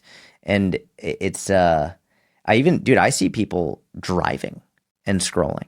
Like I'll look and I get furious because I'm like, I've got my kids in the car, motherfucker. You can't not watch social media while you're driving. I mean, if that's not because everyone knows being on your phone and driving everyone knows that. Just like everyone knows smoking can give you cancer. Everyone knows that. You do it because you're addicted. You smoke because you're addicted to it. It's not like you're doing it for your health. You're doing it because you're addicted. Driving and being on your phone is a really bad idea, and you're only doing it because you're addicted to it. Hmm. Yeah, and it's right there. It's readily available. And I heard a quote recently that I love. Is this the meaning of life quote? Yeah, Okay, cool. yeah. I was going to ask about that. So well, because it ties right into this. So for the longest time, whenever people talk about like what's the meaning of life, what's the purpose of life, what I've always talked to people about is this sense of like we shouldn't talk about it that way. It's really a matter of where do you get your sense of fulfillment. But the quote that I heard, I like infinitely better. And basically, this person was saying that in the what's the purpose of life or meaning of life is they said enjoying the passage of time. And the reason I like that is because really, when you get deeper into it, the passage of time, right? It's all we really have. Very often we fear it, right? We don't like to talk about death. We don't like to talk about dying. We don't like to talk about aging because there is a fear of the passing of time. So people don't are afraid of it at times. They don't want that to happen. Other times, right? We wish it, right? We wish for the passage of time. God, I want this period to be over. If I could only get to here, if I could only get to there. So this notion of at any phase of life, trying to figure out how do I enjoy the passage of time? How do I find a way to enjoy this phase of my life right now? Because I want to enjoy these days. I want to enjoy these moments. Even as we get older, if I spend all my time afraid of the passage of time, right? Well, that's not healthy either. You're just trying to figure out a way to say, right now, this is what I have available. And is there a way I can enjoy or enjoy more the passage of time? Because let's be honest, not every moment in life is amazing. And we can't pretend that every moment and every day should be like it. But the question is, even a day that sucks, is there anything you can do to make it suck less? Right? Is there any way to feel like the passage of time is less painful? Because sometimes the passage of time is painful. And we can't get away from that. We can't deny it. And that's what we were saying. Like, we shouldn't avoid talking about the fact that like, nope, not every day and every moment is going to be amazing. We shouldn't assess it day to day, moment to moment. You should really be looking more almost like quarterly, like kind of in general. Am I figuring out a way that I can enjoy this phase of life this time? And if the answer is no, then it's really looking for okay, what can I change to try and make it so I enjoy it more? With doom scrolling, what it does for a lot of people is it does expedite the passage of time. But at the end of it, it's accomplished nothing. Right? At the end of it, you're like, right, time has passed. But within that time, nothing about my life changed. Nothing about my life has been impacted or influenced. I mean, unless you're, I will tell you, once I stopped scrolling kind of like pushed content, like when I do look at social media, it's more often uplifting or because I'm following people who are inspirational or who are thought provoking or like, but it's stuff I've chosen, not stuff that's being kind of pushed. And I think at its core, so much of our lives are just like, what is our story? What is our life story? And if you think about it like a TV show, right? Like, what is your TV show about? What's your story about? When you meet new people, that's what you're wondering is like, what's your life story? Like, what's going on right now? Do I want to watch your show? And I think we've gotten away from that. And it's funny that, that we're using the word story, given that like what people are flipping through are stories, but they're other people's stories. So instead of developing your own story, instead of calling your friend and asking them, hey, what's been going on in your story? What have I missed? Catch me up. You're just flipping through a total stranger, somebody you don't know, somebody you'll never interact with. You're just like, hey, let me just peek or preview other people's stories. But at the end of it, your story hasn't been advanced. You haven't added to your own. It's why when people get addicted to it, when they see people, they'll be like, hey, let me show you this video. Right? Because they're like, well, I haven't cultivated or developed a part of my own story. So let me show you somebody else's story that I've watched that I thought was really interesting. And like, or I thought was funny, or I thought, and I'm not saying there's no room for that. Like, listen, like I love it when my friends send me funny videos or interesting videos. Like there's some of it's about connection. So I'm not saying there's no place for it and we should never show friends videos or things that we thought were interesting or like if it's a shared interest, like two people are really into photography and you watch a video that's like, oh, this is a really cool thing you can do with your phone. Send it to that person, because what you're saying is, I know your story enough to know that this is a connection. It's not just sending somebody something or showing somebody that like there's meaning there. But I think that this idea of we are really pushed throughout our lives when we meet people, we're so insecure about our own story. Is my story valuable? Like, do people want to watch my story? I want people to want to watch my story. And what if my story is boring? So what happens is people cultivate parts of their own life story that they think other people will like, but it's not genuine. Correct. So when people go on a blind date, ideally, that should be two people saying, hey, I've never met you before. Tell me about your story. Like, what's your show about? What are the primary, like, I want to get to know your story. And they should be saying, and I want to get to know your story. The problem is everybody's so self-conscious and insecure. They're really not listening to somebody else's story as much as they're trying to cultivate which episodes and which parts of my storyline do I want to highlight. And I don't want to highlight any of the bad stuff, because what if somebody says, well, now that I've gotten to know you and know your story, I don't think I want to watch it. In my mind, okay, great. If we could all be much more upfront about, hey, my goal is to get to know your story as true or close to real as possible, and vice versa, then at the end of it, if like we have two totally different shows, like if they don't overlap, if there's nothing wrong with us being like, oh, well, your kind of story isn't my kind of story, and my kind of story isn't your kind of, okay. That's not a rejection. What really sucks is that people try and cultivate a false version of their story. But if you do it successfully, there are people who will become, I hate the word popular, but there were people who become popular, but it's popular based off of like this false story that you then have to maintain. And those people are the ones who end up really sad, and because they're like, or upset or lonely, or because they're like, this isn't my real story. Yeah, I early in my career, I hired 4 business coaches when I was in my early 20s. And the first 3 sucked. They were terrible. The last one was amazing. And he really changed my perspective in so many ways and helped me become a much better man, business owner. The third one, either the third or the second one that I hired, I'll never forget this. And this is now well over a decade ago. Yeah, about a decade ago now. So 10 years. So social media has come a long way. But I'll never forget the advice that he gave me when he was trying to tell me how I should portray myself publicly. And his advice was, you want to act as though you are a movie star.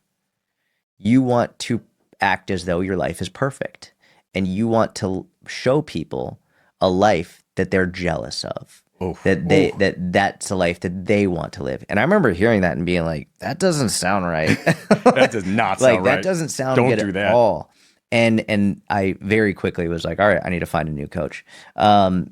Unfortunately, the next one was incredible and life-changing and the exact opposite of that. But I share that story because as we're watching other people's stories, it's really important to remember that it's cultivated deliberately.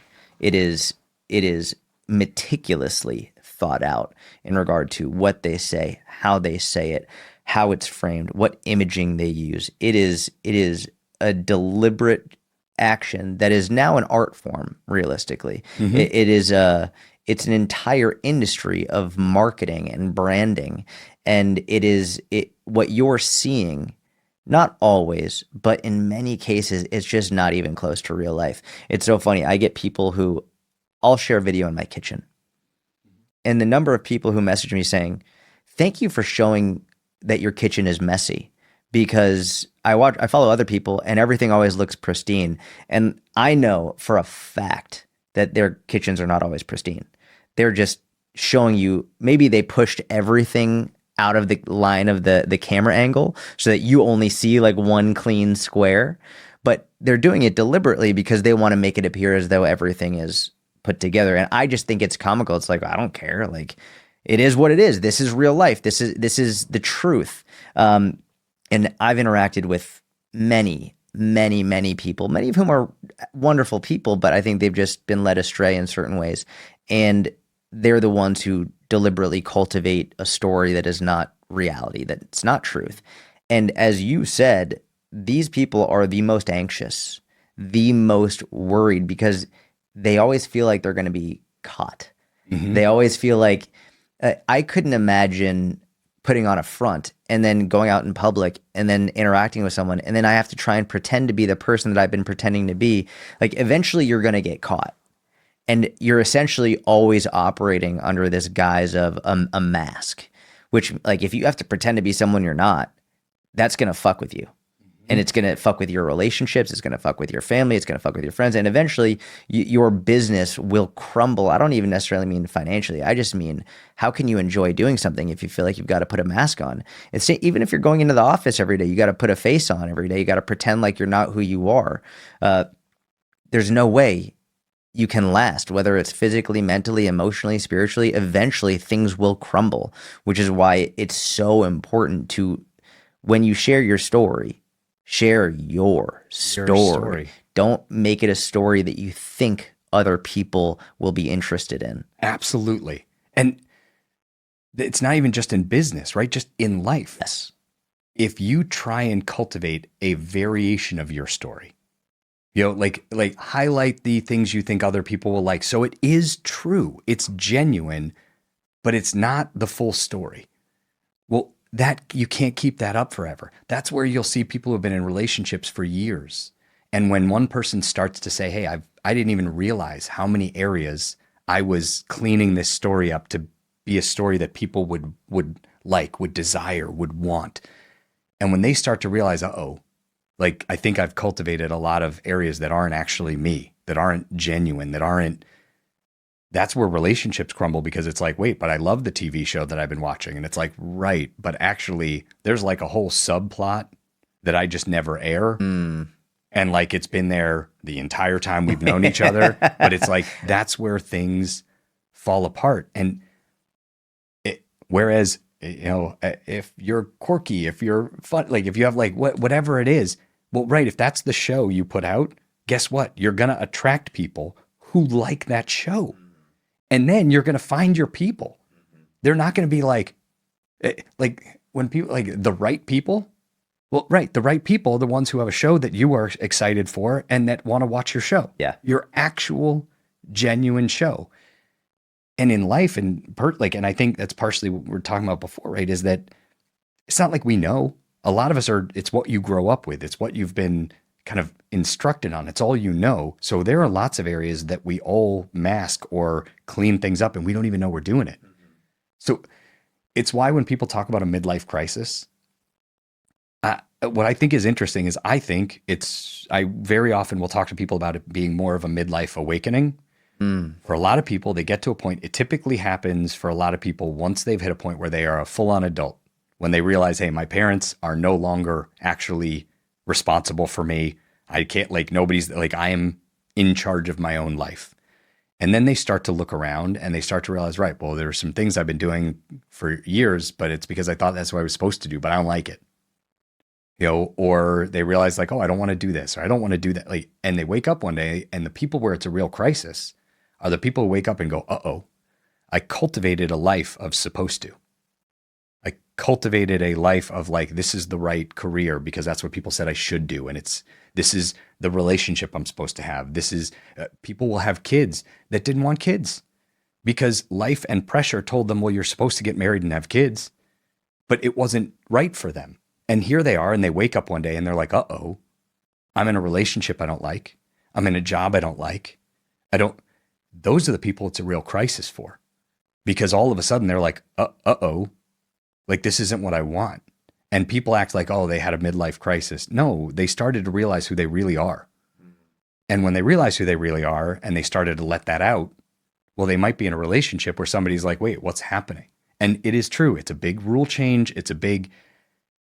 But that's why like the traditional conversation of like a midlife crisis, when people are like, they bought a new car. And the reason I think that is so funny is because really, I think that's somebody who woke up one day and hit a point of awareness where they were like, right, we're going to be chasing money our whole lives. And it's always going to feel like a struggle. And if the difference between driving the car I really like and driving the car that's more sensible is like $18 difference in a monthly payment on a lease, well, then I think I might as well just get the car I want, because I now know it doesn't matter. Like, that's not going to be make or break. That's not somebody whose life is in shambles, or that's somebody who's just kind of like, oh, right, I guess, like, if I want some things, I got to stop waiting for it. You know, and obviously that's within, can you afford it? Like, you don't want to, but I think that when people overly fixate on what other people think about my story, right? Like, that gets to what, like, that coach that said, like, pretend to be, oh God, Crazy. I would go the reverse and be like, be yourself. Try and figure out, like, if you like an activity, you enjoy, do it, because that's where you're gonna find your people. You know, it doesn't have to be this perfectly cultivated, how does it look to other people? Don't worry. Shit, I meant to look at it beforehand, but I don't want to bring my phone out. But you put something up about imposter syndrome. I think somebody had asked about it. Yeah, and I love what you wrote. Can you remind me your response? Let me pull it up real quick. About that. Oh, I got it. Here we go. You got it? Yep. Someone said, do you ever struggle with imposter syndrome? And I said, as a coach, no. I used to when I was younger, not anymore. As a business owner, no. I used to when I was younger, not anymore. As a father, yes. I very much feel as though I'm not doing a good enough job, and I don't know if I ever will. I also feel this way in my new role as part of a security team at my daughter's school. If God forbid I need to take action, will I? Am I strong enough, prepared enough, decisive enough, brave enough? So yes, I do struggle with imposter syndrome. So I love that. And this is what, like, when your story is cultivated to be slightly different than what the reality is, people start to feel imposter syndrome. Now, that's a little bit different what you put, because it's really, you're saying kind of, hey, there are areas I'm not sure. Now, any parent ever should know, like, that's how we all feel. I don't know what I'm doing. Like, so even before, when you were like, oh, I'm a great dad, I'm like, I hope so. The reality is I have no idea. And I know I screw up all the time. Like, constantly, I'll get mad, or I snap, or the one thing I've changed dramatically is with my kids, I just own it immediately. Like, if I'm snippy, or like, I tell them, I'd be like, hey, that wasn't your fault. That wasn't about you. And I tell them why. And I'll be like, I was exhausted. I shouldn't have done that. And if they apologize, I'm like, no. You don't need to apologize for that. That was on me. Like, because I'm like, hey, did I screw up? Oh God, yeah. I screw up constantly. You know, the difference between, I think, feeling imposter syndrome or not is this belief that what if I get found out? Right. So the core of imposter syndrome in my mind is this feeling that other people believe something about you that you don't necessarily think is true, and that you're worried it's going to come out at some point. Right. This other people think I have it all together. And what if they know that sometimes I lose my mind? Right. Like, you know, other people think that, like, I have a perfect life. And what if they find out I don't? Other people think that I'm the best at this one thing at work, but I really don't feel confident. What if they find out? I think the difference between imposter syndrome and moving to, like, a real effective leadership position is the ability to be like, right, if I don't know something, that's fine. Right? Like, the number of times I say to people now professionally that will say, well, what should I say? The truth. Like what you just told me, just say it. Like, there's no, like, what are we doing? Like, if that torpedoes a relationship, if you can't tell somebody, hey, this happened the other day and it hurt my feelings. If you can't tell them that without running the risk of ruining your relationship, then it's not much of a relationship. Yeah. And if you can't have an honest, upfront conversation with somebody without the possibility of it, then, like, I read something once that said, don't be afraid to rock the boat. You know, anybody who falls out wasn't meant to be in your boat. And I love that.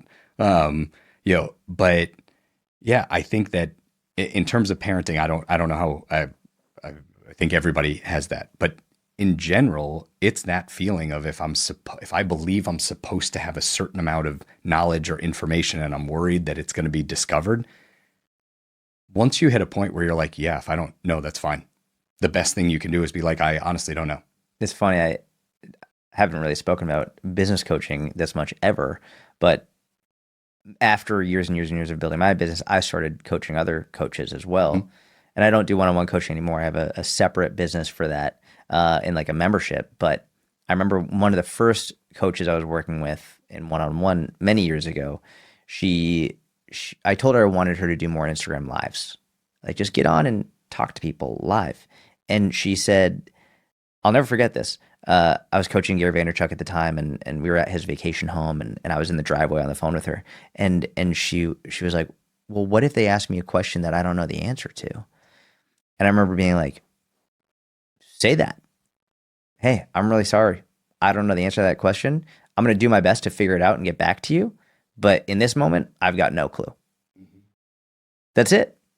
It's just being honest about it. And I feel like the more, number one, it's just so relatable. People actually trust you more because you're telling the truth. And you don't feel like you're going to get caught because you're not pretending. You end up feeling really, really scared and anxious if you make an answer up, and then you're like, I really hope that was right, or like you end up getting called out as a result of it. It's way better if you're like, I've got no clue. I'm going to try and figure it out for you. So I have two different points to add to that. One, anytime I have a chance to present to any medical staff, nursing, nurse practitioners, physicians, and like I will say all the time, the frequency with the medical providers, they believe they're supposed to know everything. And so what happens is people will get to a point, anybody who has a chronic illness or an unknown illness that hasn't responded has likely had a provider who said, well, I just don't know what else I can offer. And I tell people constantly, stop saying that. Because what they really mean is, I've tried all the things I know and they're not working. I don't know what else to do. I don't know where else to go. So I'm not sure what I can do. Let's see if we can find you somebody who may have another idea. But the medical world, that's not how they're trained.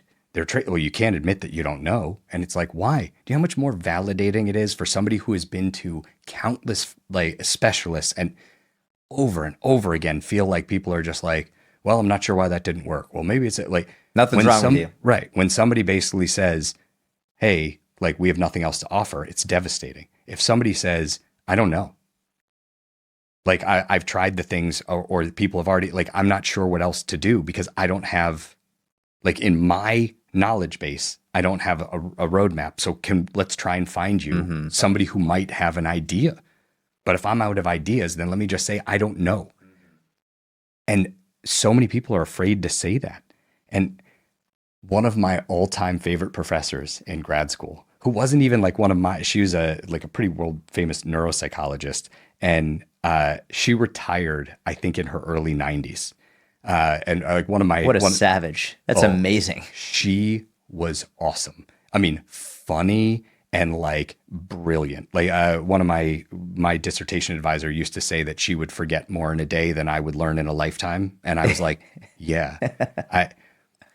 Every time she gave a lecture, she always had two research assistants with her. And she started every lecture with the same joke on purpose, not like she forgot. It was very intentional. And she would tell people, I always like to start with the same joke. Two women are in a retirement or elderly community, and every single day they have lunch and they play cards together. And 5 years into this, one of them looks at the other and says, I've been trying to get the courage to ask you a question for a long time. The other says, ask me anything. She says, what's your name? And the other woman looks at her and says, how soon do you need to know? I love that. So if you asked her a question during one of her lectures and she didn't know the answer or couldn't remember, she would say, how soon do you need to know? And then one of her RAs or her research assistants would have written down your question, and they would come over to you and ask you to write your name and phone number. Wow. And she would call you back. That's incredible. She called me once on a Saturday for a question I asked that was this tiny question. And she was like, and I remember I asked and she was like, how soon do you need to know? And I was like, oh, like that was just her way of saying, I can't remember right now. And she called me once on a weekend and we spent almost an hour on the phone. That's incredible. And she was just like, I'm so sorry it took me so long to get back to you. I'm like, it's been like a week. I'm like, and she was like, I knew I had read something about it. I couldn't remember. And we talked all about it and it was unbelievable. It was That's what Unbelievable. academia should be. She That's was incredible. amazing. And I think about that all the time because I'm like, why are people so afraid to just say, how soon do you need to know? Yeah, Like, I oh, love how are that we supposed joke. to handle this? How soon do you need to know? Like, I don't know. It's okay to not Yeah. know the answer to something. When your kids ask you something, it's okay to not know the answer. It's okay to say, I have no idea. Or, that's a really complicated topic and I don't actually know the best way to explain it. Like, it's okay. And imposter syndrome goes away when you recognize you don't have to be the end all be all for everything. And I think you enhance that. Like when you give people permission to say they don't know, then if you have an employee, they're more likely to, if they run into something they don't know how to do it, to tell you they don't know. And if they're supposed to know, okay, well then yeah, they may get like I'm not saying that every time you tell somebody, hey, I know I'm supposed to know this and I don't, that it's going to go well, but it's definitely going to go better than living with this like tension of when will I be discovered as. And when you start to throw some of that out, that's where your show gets more genuine. But like I loved that you would put that up there because what you're really saying is like, right, I research everything I do. I'm trying to learn as best I can. I admit if I make a mistake. Like even the notion of saying you want to review some previous posts to see like, right, how do I feel about that now? Hmm. Like would I agree with that? I, it's, I just was writing something the other day of I was looking back at old notes or things that I'd written and realized that like the whole concept of fake it till you make it. I was like, ooh, I used to say, hey, sometimes you just gotta, and I'm like, ooh, no, I don't agree with that at Yeah. all. And I used to tell people that, be like, hey, I get it. Sometimes you just, nope, because more often than not, like that's really just saying I don't want to admit that there's a problem. I'm hoping it will solve itself. You know how infrequently problems that exist just solve themselves. So that means anytime it's a, hey, let me see if I can fake it till I make it. What you're saying is, I'm going to hope this problem solves itself, which means I'm rolling the dice that either it will go away, which is a low percentage, or it will fester, grow, and blow up at some later time. And that's why a lot of the work I do with couples is kind of a like, right, what are the things that have been there in there for so long that you've both been just trying to, and it's just been eating away at a relationship. We're going to talk about that after I go pee. All right, that was a good pee. All right, now let's go into the next section. I have a bunch more to get to, and I don't know if we'll get through all of it today, but there's a quote that you said, I believe this was you, and I think it's a lead into a really important topic in relationships, but you said boundaries are about protecting your peace, not punishing others. Yeah. My first question to you is before we even get into relationships and stuff is what's one boundary that you've set in your own life that may have been hard for other people to hear but allowed you to get what you needed? Well, it's a great question. Thank you. Such a good interview. I really like, I know it's like, I'm so impressed. So let me start by saying a non-answer, which is I am a huge proponent of trying to help people identify and set healthy boundaries. And I notoriously suck at setting boundaries. You're very good at So- helping people with it, Really good. but for Really- yourself, not the best. No, not. I like. There are times where I'm like, I am actively not doing good self care right now, and I would not Why? tell a patient, Why are you not good with it? "Oh, Jordan, I don't know that we can go." Like, I mean, I'm gonna have to extend my stay. Like, if we're Well, gonna get, let me use So- another quote. Let me use another quote that you said. Another one. Because I have All right. another quote right here that might be why. You said being polite can lead to miscommunication. And I'm wondering if you struggle with setting boundaries because you don't want to hurt the other person's feelings. Well, yeah. I mean that gets into natural kind of people pleasers or empaths, people who are naturally very sensitive to other people's mental state or vibe or where they are. It can be really difficult because for somebody who is a natural empath or a people pleaser, they take in a lot more data than other people, so they can sense when people are upset or hurt or like. And if you are a natural people pleaser, the goal is to not ruffle feathers. So I'm much better at it now than I used to be, because I used to see at times saying no. If you see no or boundaries as mean, it basically means you're handing over a certain amount of control to another person and saying, hey, I don't want to have to tell you what I need or what's right or what's not right for me. I want you to intuit it. And I just want other people to kind of make the right choice. So what that means is somebody who has a really hard time setting boundaries or saying no, they want other people to not impose, right? So they want somebody else to not say, hey, any chance you could drive me to the airport? Because they're like, oh, I've been busy. Things have been tough. It's the middle of the day. Like, I don't like, because you've asked, you've put me in the horrible position of having to say no.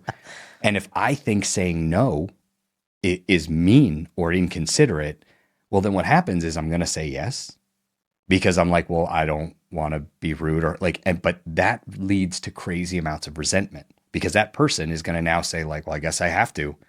And they're going to hope other people always kind of do the right thing. If you feel like you can't say no to things, or you can't just be upfront or honest, yeah, it ends up leading to feeling constantly like your own sense of peace, your own timing, your own is only if you catch windows where people aren't making demands. And so I've gotten, significantly better at it. But I think that one of the things is, at first, I would always try and be kind, always try and like, but then I'd like blow up. And then I'd be like, I can't like, and I'd be like, well, and then people would be like, whoa, why are you like, that's not fair. Like, like, how would I know? Like, you're mad at me about like 6 other things that happened in the past and you're really upset. And like, how would they know? Because if they ask and I say yes, well, they have no idea. They know that interaction wasn't totally fine.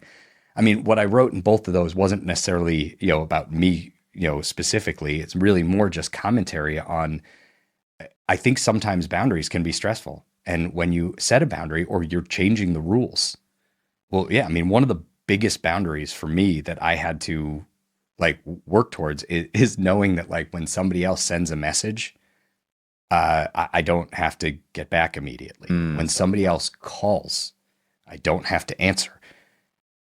In my mind, I'm like, if somebody's calling and I know that they are trying to get a hold of me, for a long time, I felt almost guilt, of like, and we won't go through the whole thing, but we've talked about that whole notion of that your own internal resources. And I describe it like if you have your own internal battery, what happens is, I think when our battery is low, if you're driving home at the end of the day and your internal battery is at 15%, if somebody calls, we all do a quick internal calculation.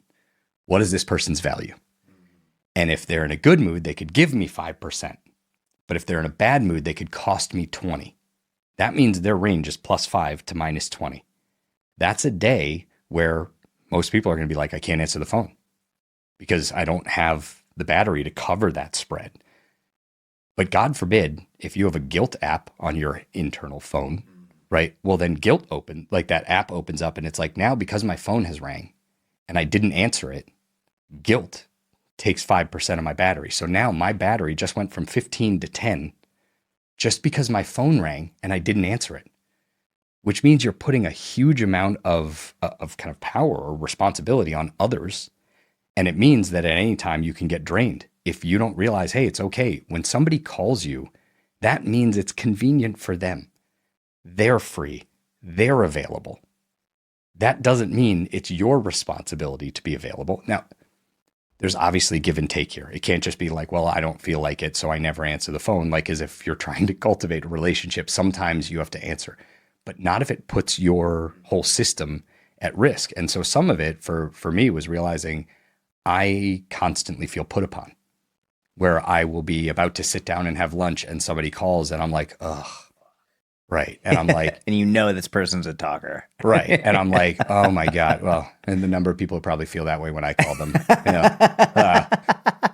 I like immediately think of 2 friends that are like, yeah. Like they'll just announce, I get 6 minutes. Like smart. Like that's a great boundary to set right at the beginning. Well, and also again, it comes to that like self-awareness. Yeah. I don't take that as an insult. I'm like, great. Thank you.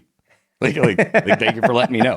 Like, and I've also learned to be like, hey, we only have 6 minutes. What's going on with you? Anything pressing? because I was just calling to shoot the shit. So before I jump into this random thing, I don't want to, Right, because yeah. it's like, if we only have 6 minutes, I've also learned like, oh, I'm actually calling mainly because I'm sick of my own story. Like I want like a 6 minute break from my story, and I Yeah. would like an update on your story. And if nobody has anything, let's just talk about whatever. It doesn't matter. But I think that being able to say, right, just because somebody calls you, just because. So for me, when I made that shift, I definitely got some pushback of people who were like, I can never get a hold of you. And I'm like, right, but it's because I'm so busy. I used to have way more battery available, so I could donate more. So if 3 different people called and reached out, I was like, right, like, I mean, before I had kids, before I was like, oh, that's almost like having a brand new phone. Like my phone battery, like made it all the way through the day plus extra. So Never had to charge it. no Like, problem. That was So like, if somebody- like one of the flip phones. Those lasted for a week.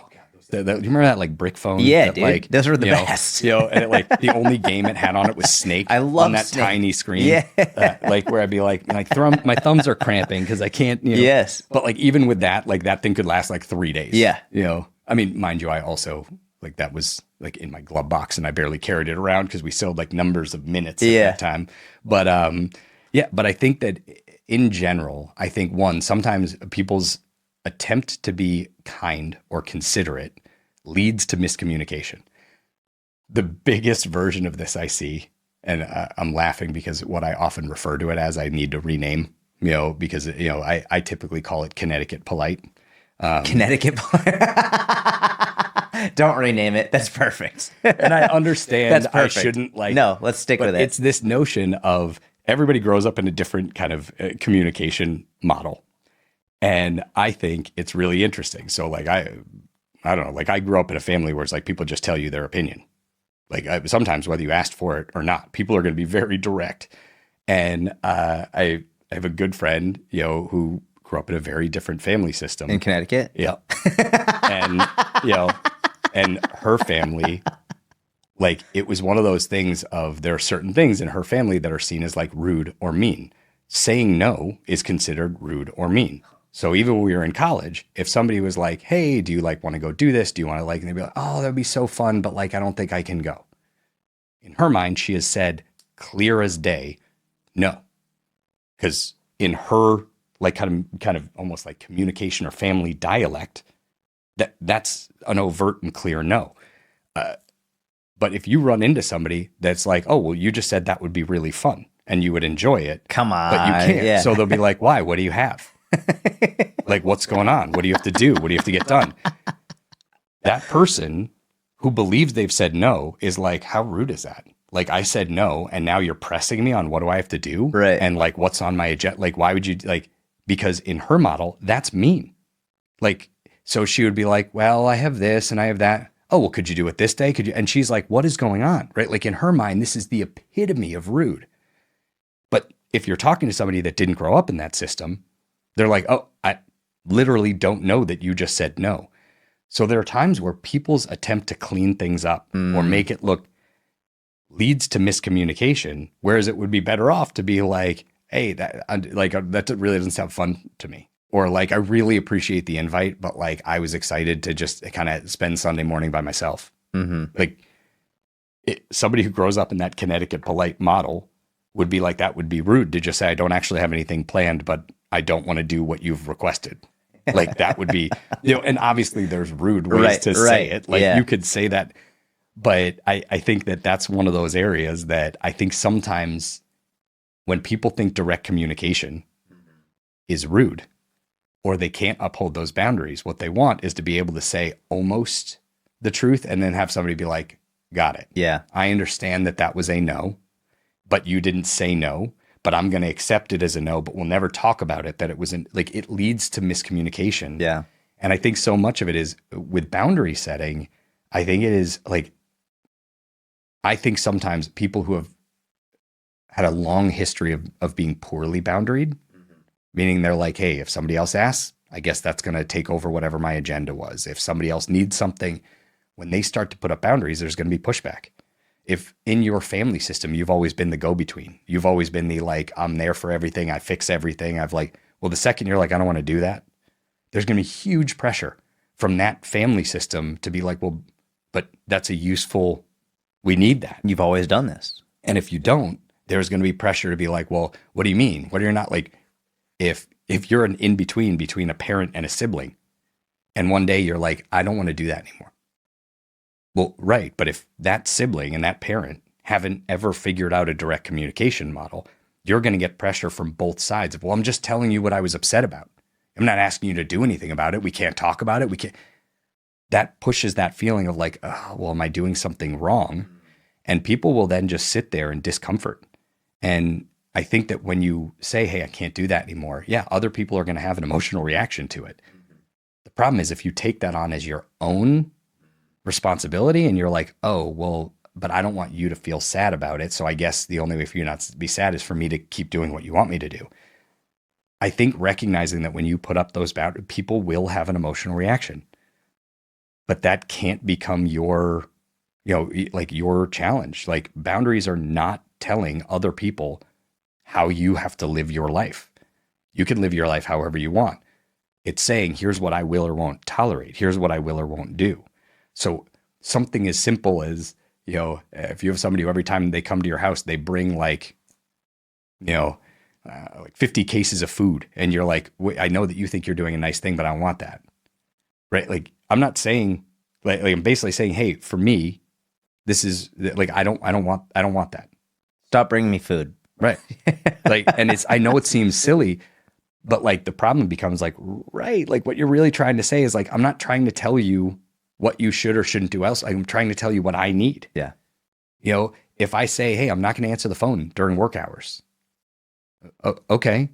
I'm not telling you that you can't call me. I'm telling you I won't answer. Mm-hmm. And I think sometimes people will be like, oh, what? So you just don't want me to? No, I'm just telling you I won't answer the phone. Call me all you want, but I'm not going to answer. I'm not going to get back to it until later. And I think knowing what your limits are and recognizing that it's not rude. I mean, it can be done rudely, but everything can. Yeah. But it's also like, I think that's where it just sometimes gets delivered wrong, because there's this worry of like, if I say it, somebody will feel bad. That's one of the reasons why, because I'm horrible with my phone. I hate texting. I hate it. And as you know, like you'll text me and I'll reply 2 months later.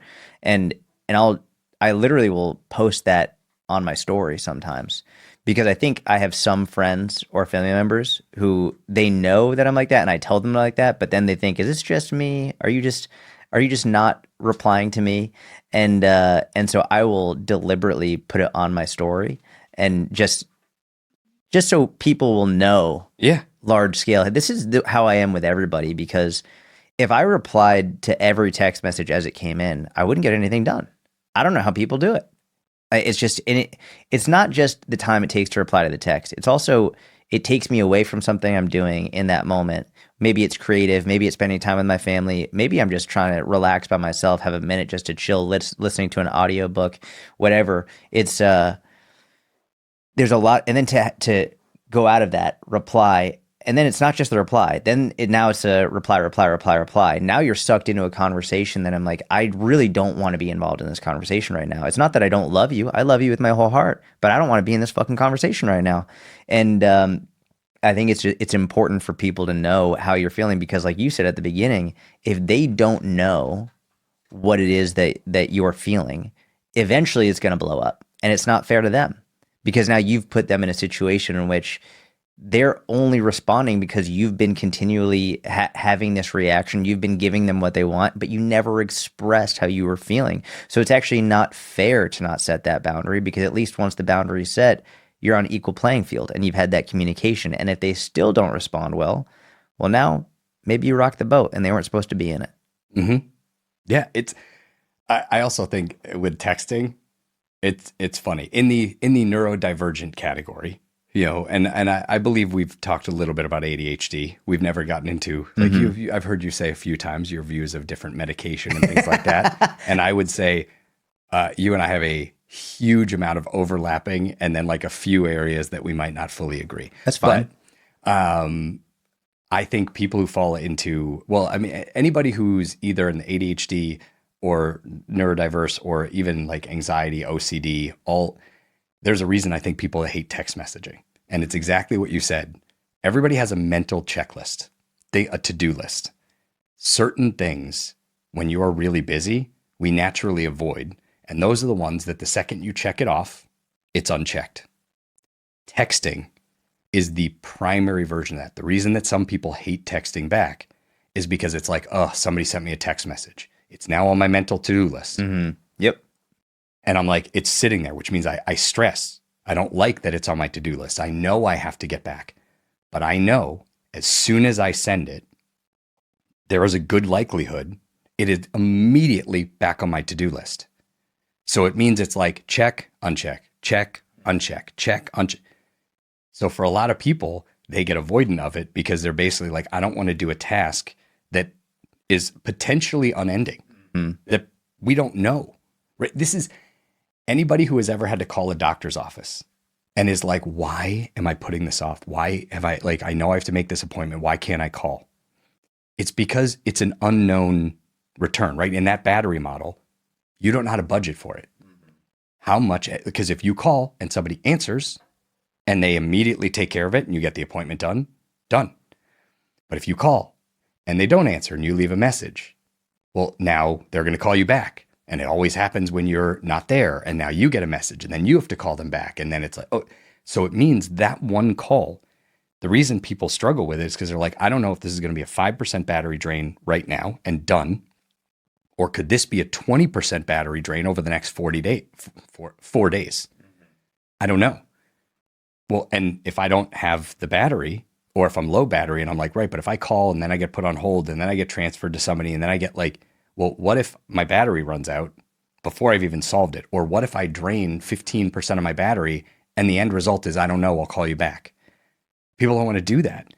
And so with texting, with email to some degree, with scheduling, a lot of people struggle with it. And they're like, I don't know why. It's like, well, because it's not just the one exchange.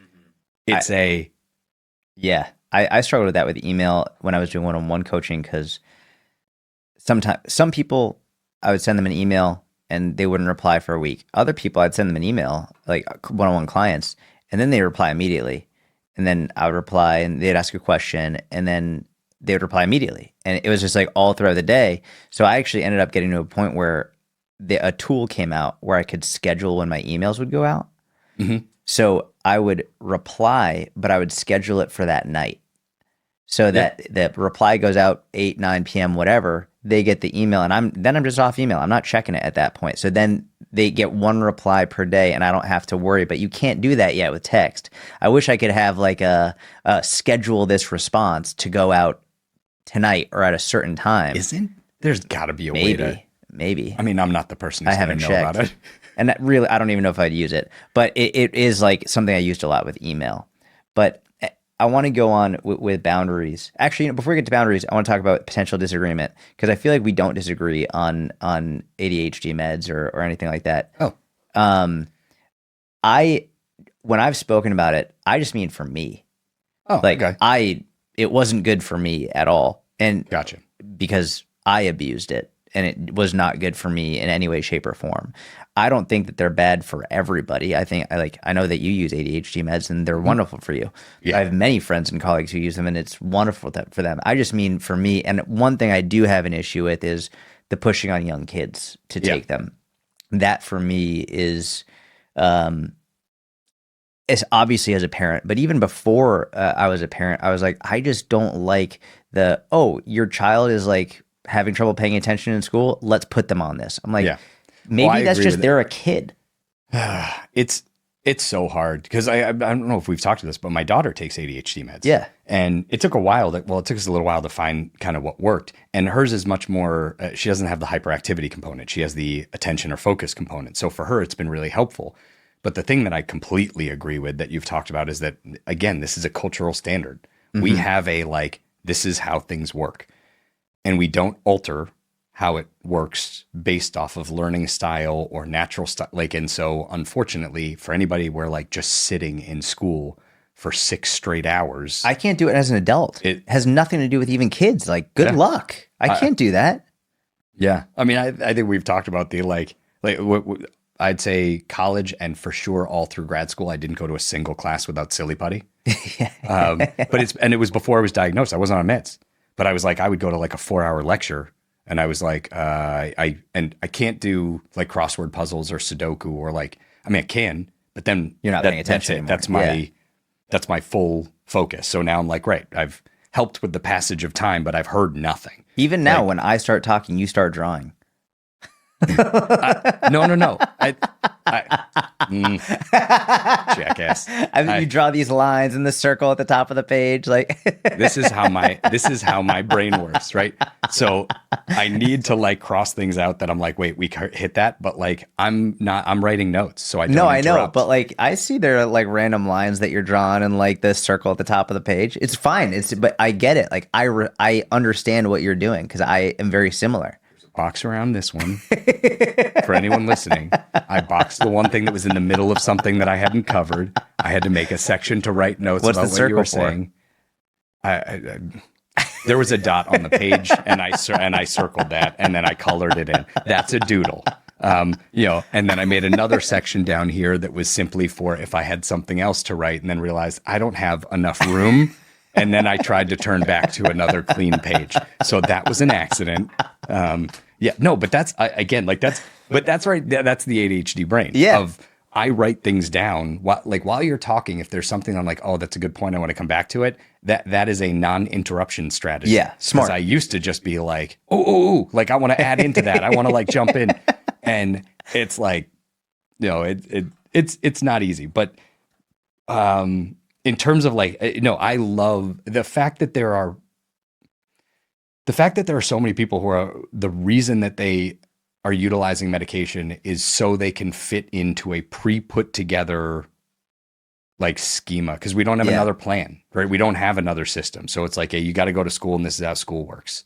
And I've said it before, I would say it again. Like I wish there were more vocational high schools, Agreed. or even younger. Like I wish that they would start saying, okay, right, for kids that need to get up and move around, I wish it was much more normative to say, well, if your learning style, is much more hands-on, great. Then, let's teach math and angles by also teaching people how to build something. Mm-hmm. I wish there was more of that. So then I don't think we disagree. This is what I found in general. Like most of the times when people think they disagree, it's like, no, maybe like slight differences here, but we tend to agree on the vast majority of things. Oh yeah, this is like a 95% overlap. It was only the other issue that I have, and this is from personal experience with very close friends of mine who were put on these drugs when they were really young. And as they got older, they felt like if they didn't take them, they were worthless. They felt like if they didn't take them, then they couldn't be productive, then they couldn't do anything. That if their prescription ran out, well, then I'm done. There's nothing I can do. And it became this dependency on these drugs that like they couldn't do anything. That who knows, maybe if they weren't given them in third grade, that like maybe there was a way for them to be okay not feeling dependent on these drugs. And these drugs can be wonderful for so many people. But the idea of if you don't have them, you are now worthless and you can't be productive. I've seen a number of very close friends struggle with that tremendously to the point where it's really affected their work life. It's affected their ability to be productive and to feel like they can be quote unquote normal without them. So that for me it has been a struggle just to watch some very close friends dealing with that, because if they don't have them, they feel like I'm just a worthless human being. The reason I think it's interesting, right, is because some of what we're running into is the difference of our own experience and also then like what we've encountered in our friends closely. Yeah. So what I really like about that is that gives me such a useful picture of another side of a spectrum. Yeah. For me, I've had so much more experience and encounter with people who are on the other side who are so convinced that if they need the medication to be productive or to be able to, that something's wrong with them. So they think if they're utilizing any medication that they see that as less than, or they start to feel like, well, I got to get off of this medication because it almost doesn't count. And I shouldn't have to use this as a cheat, or I shouldn't. That makes sense. So what's interesting is like, that is the subtle difference, because we agree on all of it, and the subtle difference is I feel like I probably lean more towards trying to validate it because I have so many people, and this isn't just with ADHD meds, Right. Any anxiety medication, GLP-1s, whatever. anything, Anything, right? yeah. Who will get into this like, oh, but does it count? Like, or like, is it as if we're getting gold stars at the end of our life of like, Right. oh, if you did it the hardest way possible, You win. not like, Right. I find myself so frequently now trying to be upfront with people about like, why is it that the hardest way possible is your default? Why is it that unless you've taken the hardest route, what's the goal there? Like if there's an easier route or like what, like take it. And with medication, the number of people I know who have said like, I got to get off of this. And I'm like, why? You're not having any side effect. It's working. It's helpful. Amazing. Like, what are you doing? Yeah. You know, and it's almost it's that age old comparison of nobody in their right mind would go to class or go to school and be like, well, if I sit in the front row without my glasses, I can see, just not awesome. I just really have to struggle to see. But nobody else in the class has to wear glasses. So like, if I wear glasses, I guess I'm cheating. It's a great and analogy. it's like, what? Yeah. How are you cheating? If your eyes don't focus as well as somebody else's, it's not like, if anything, it's kind of leveling. It's kind of it saying brings it like to a level it's playing helping field. it Yeah. not be infinitely more difficult for you. Mm-hmm. That's true with anxiety, with depression, with GLP-1s. I mean, that's your area of expertise. Like, No, it's exactly right. But I think there's this notion of like, well, right, if I went a different route, that like then somehow like I'm carrying this all the way back to our like earlier in this shame, and it's like, why? Right? Like, because if you do it and it's infinitely harder, like you don't get something different. And so if you need glasses, you wear glasses. Somebody who's diabetic and needs insulin, Yeah. like nobody's being like, yeah, you should probably do it without insulin. Like, what? That's not, you know, it's so for me, I think it's interesting because that subtle difference, Mm-hmm. and it's very helpful for me because I feel like I'm like, right, that's really useful because I think I just happen to see more of the other side where people have this shame or guilt Yeah. for, you know, I would say regularly. I will talk to people who are on, you know, an SSRI, you know, which is very commonly used for anxiety or depression. And they're like, I got to get off of it. I got to get, and I'm like, wait, what? Why? Like you found a dose, it works. It makes things a little bit easier. It makes things, like, it's not a happy pill. Right. Like, no, like You're that's not getting high from it. It's no, yeah. It like all it really does is increase serotonin or norepinephrine in your system, which can help with pain. It can help with anxiety. It can help with depression. But I see people regularly who like go off them and then they're miserable, and they're because they have this stigma or this pockmark of like I shouldn't need it, and somehow like it's a deficit or it's a, and so I think that's where That's your default. You're trying to fight against that. Right. So what's Makes funny sense. is I think but I don't know that I realize my default may actually come off to some people as being almost pushing. And if they've had the reverse where they're like, I already feel useless because I definitely don't want that. Like, listen, if I forget to take my ADHD meds, like I'm still, You're fine. I'm still functioning. I mean, I will tell you the best, you know, like I used to on longer work days, I not only would take my extended release, but I would take a boost. I would take a small short acting that can extend the effects.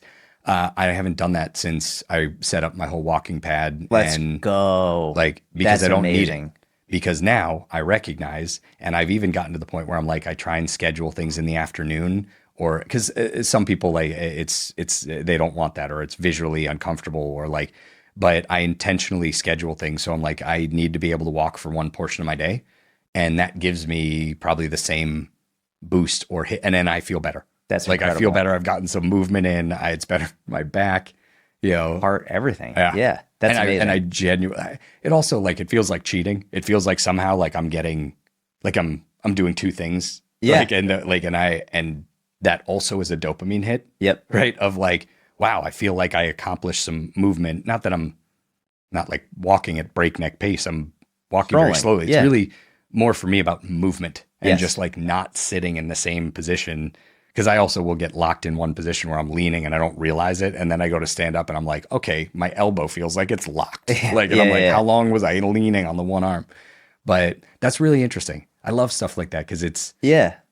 The nuance, it's important. yeah, That's why I love these conversations, so we can actually dive into it. well, and that is something I will reference because all of a sudden it's a like now when somebody brings up, I'm not just going to go right to, hey, hold on, like don't try and I'm more likely to prompt like, well, like talk to me about it. How do you like, feel about it? Yeah. right? Like, is it something that you want to get off of because yeah, like, and if somebody says honestly, like it just I don't like the notion that when I don't have it, I then feel like, yeah, it's a useful alternate perspective Yeah. to like be like, it's so important to realize what we when we focus on one side of a spectrum and then we like forget. We know the other side of the spectrum's there, but like if that's not where we live, Yes. we like forget to like reach into that, and it might be that I'm more often coming in contact with people who are struggling with it in that other, but interesting. So I want to get back to some boundary stuff for a little bit. What are some important boundaries you think parents should have with their kids? Oh, that's a really, really tough one. Because every family is so different. Let me ask, do you have ideas or have you come across things where you feel like there are areas that you either have or don't have boundaries that you've seen other... It's a real dick move putting the question back on me. Well, I'm looking for context. Some real motivational interviewing right there. Like I'm not trying to be a jackass. I want to make sure because I'm not sure if we're talking about like sports and anything. Like some people are like, hey, I got to stay on the sidelines and let the coach. These are other great. kids are like, like. I have no context to add, no agenda. I'm more interested in where does your mind immediately go?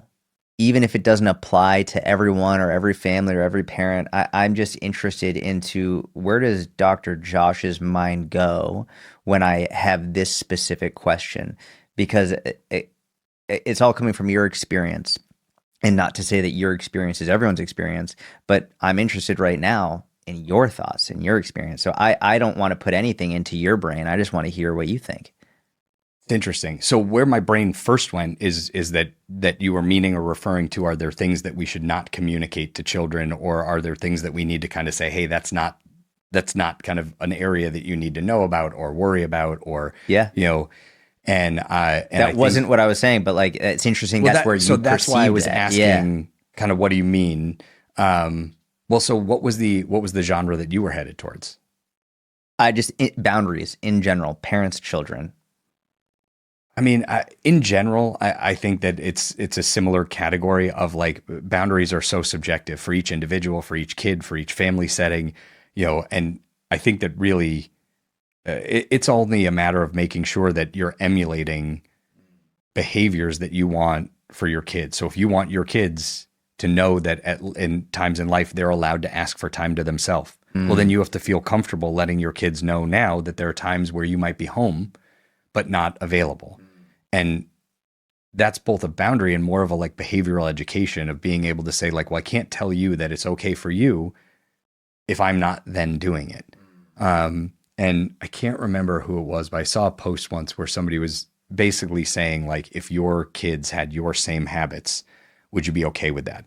And his commentary was more about like health and fitness and wellness, but my brain went right to, if my kids had some of my habits, no, I would be like, if they were an adult and they sometimes go to bed at 1:15 in the morning or getting up at 6, I'd be like, that's horrible for you. Don't do that. And if sometimes sometimes I forget to eat and it'll be like 2:00 and I'm like, have I eaten anything? And I'm like, I actively remember opening the fridge. Oh, right. But then I got a phone call and then I like forgot to eat. And I'm like, right. If my kids are in college or not college, if they're just adults and and I called and was like, how you doing? I was like, oh, I got 4 hours of sleep, but I haven't eaten today. I'd be like, what are you doing? And so it went through my head was kind of if I don't want them to have my, then I need to change those habits. Like I can't, but those are more modeling behaviors. Yeah. Then I would say boundaries. I like if it's okay for you to take time for yourself, it's okay for them to take time for themselves. And I think it's a really important one. And also, I grew up in a house that was like why do you get to do that, but I don't? Well, because I'm the parent. That that for me was not a great environment to grow up in, it, and especially for someone who just likes to know why. Yeah. Like it's just like, can you explain why? Because I'm the parent. Like I hated that. It actually made me act out more essentially because no matter what I did, it was going to be, well, you're in the wrong because I'm the parent. So there was no real actual reason for it. So I think that modeling behavior in a way that says, if I'm doing this, then whether I like it or not, I'm giving you the permission to say, like, this is what you should be doing too. But then to go back on and be like, well, you can't do that because I'm the parent. It's like, well, you're giving so mixed signals, and I think you're breaking trust. Mm. Yeah, I would agree with that. And it also has to be very specific to kids and parents. Like there are certain kids that need boundaries, that need very clear, like, no, this is not like this, like this time is for me. Like some kids might not need it quite as much.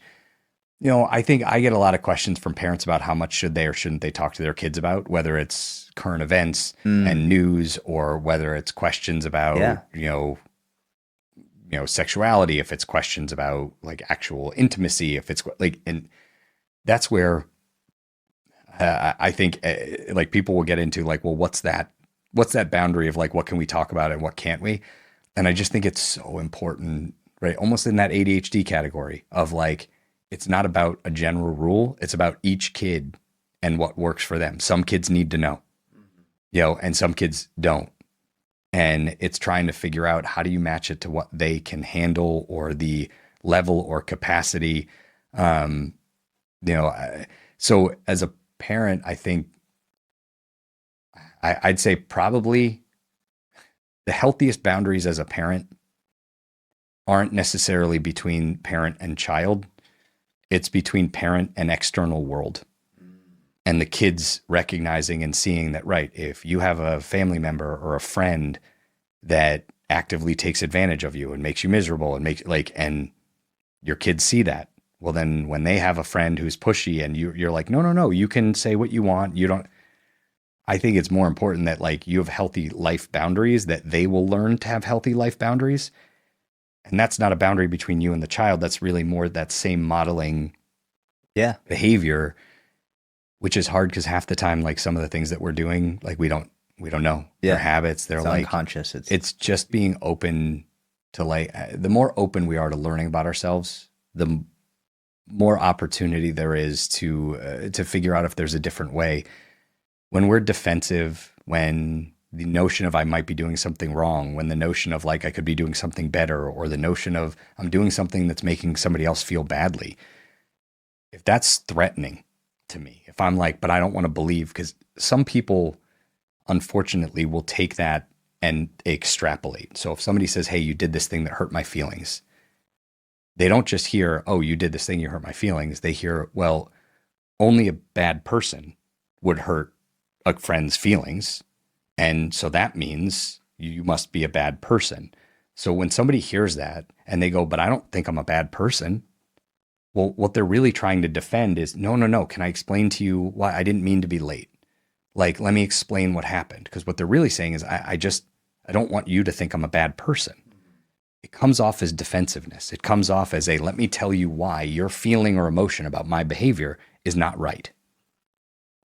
Instead of it being like, but if I'm really secure or confident in that and I'm open to it, my response is going to be, oh shit, I'm sorry. Because I don't hear that as a commentary on who I am as an individual. I hear it as a commentary of a behavior or thing I did that made you feel bad. But when people tend to get defensive, it means I don't want to believe that I did something that made you feel shitty. And I can't believe that I'm a bad person because I don't.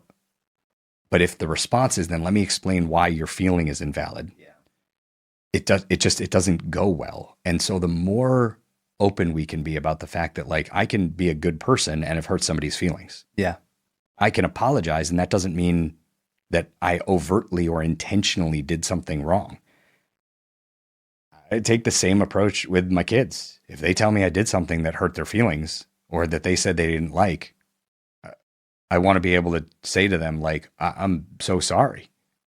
Like if I go right to, oh my God, what kind of a parent am I? Only a bad parent would do that. And I'm not a bad parent. Then I'm going to say to the kid, oh, come on, it's not that big a deal. But being able to say like, oh no, like, I'm really sorry about that. I shouldn't have done that. That was a mistake. Right. Yeah. And like, and then I will differentiate with my kids. I'll say, I just want to make sure you know I didn't do it on purpose. It wasn't my intention. But that doesn't change anything. I want your thoughts on this, because the more we're talking about it, I'm having this thought in my head. Because the original question was like, what are important boundaries parents should have with their kids? And now I'm thinking about it in terms of, well, as my kids get older, specifically in regard to speaking with one another, and like me with my children, I want them to feel comfortable to talk to me about literally anything. Mm-hmm. And I want them to ask me any question, tell me literally anything. And now I'm wondering, maybe there can be behavioral boundaries potentially, and definitely watching and modeling behavior between me and the world, as you said. But I don't want there to feel like there's anything that they couldn't talk to me about. There's no boundary that they have to hop over or crawl under or try and avoid to come to me and talk to me. Like, I don't want there to be any boundaries.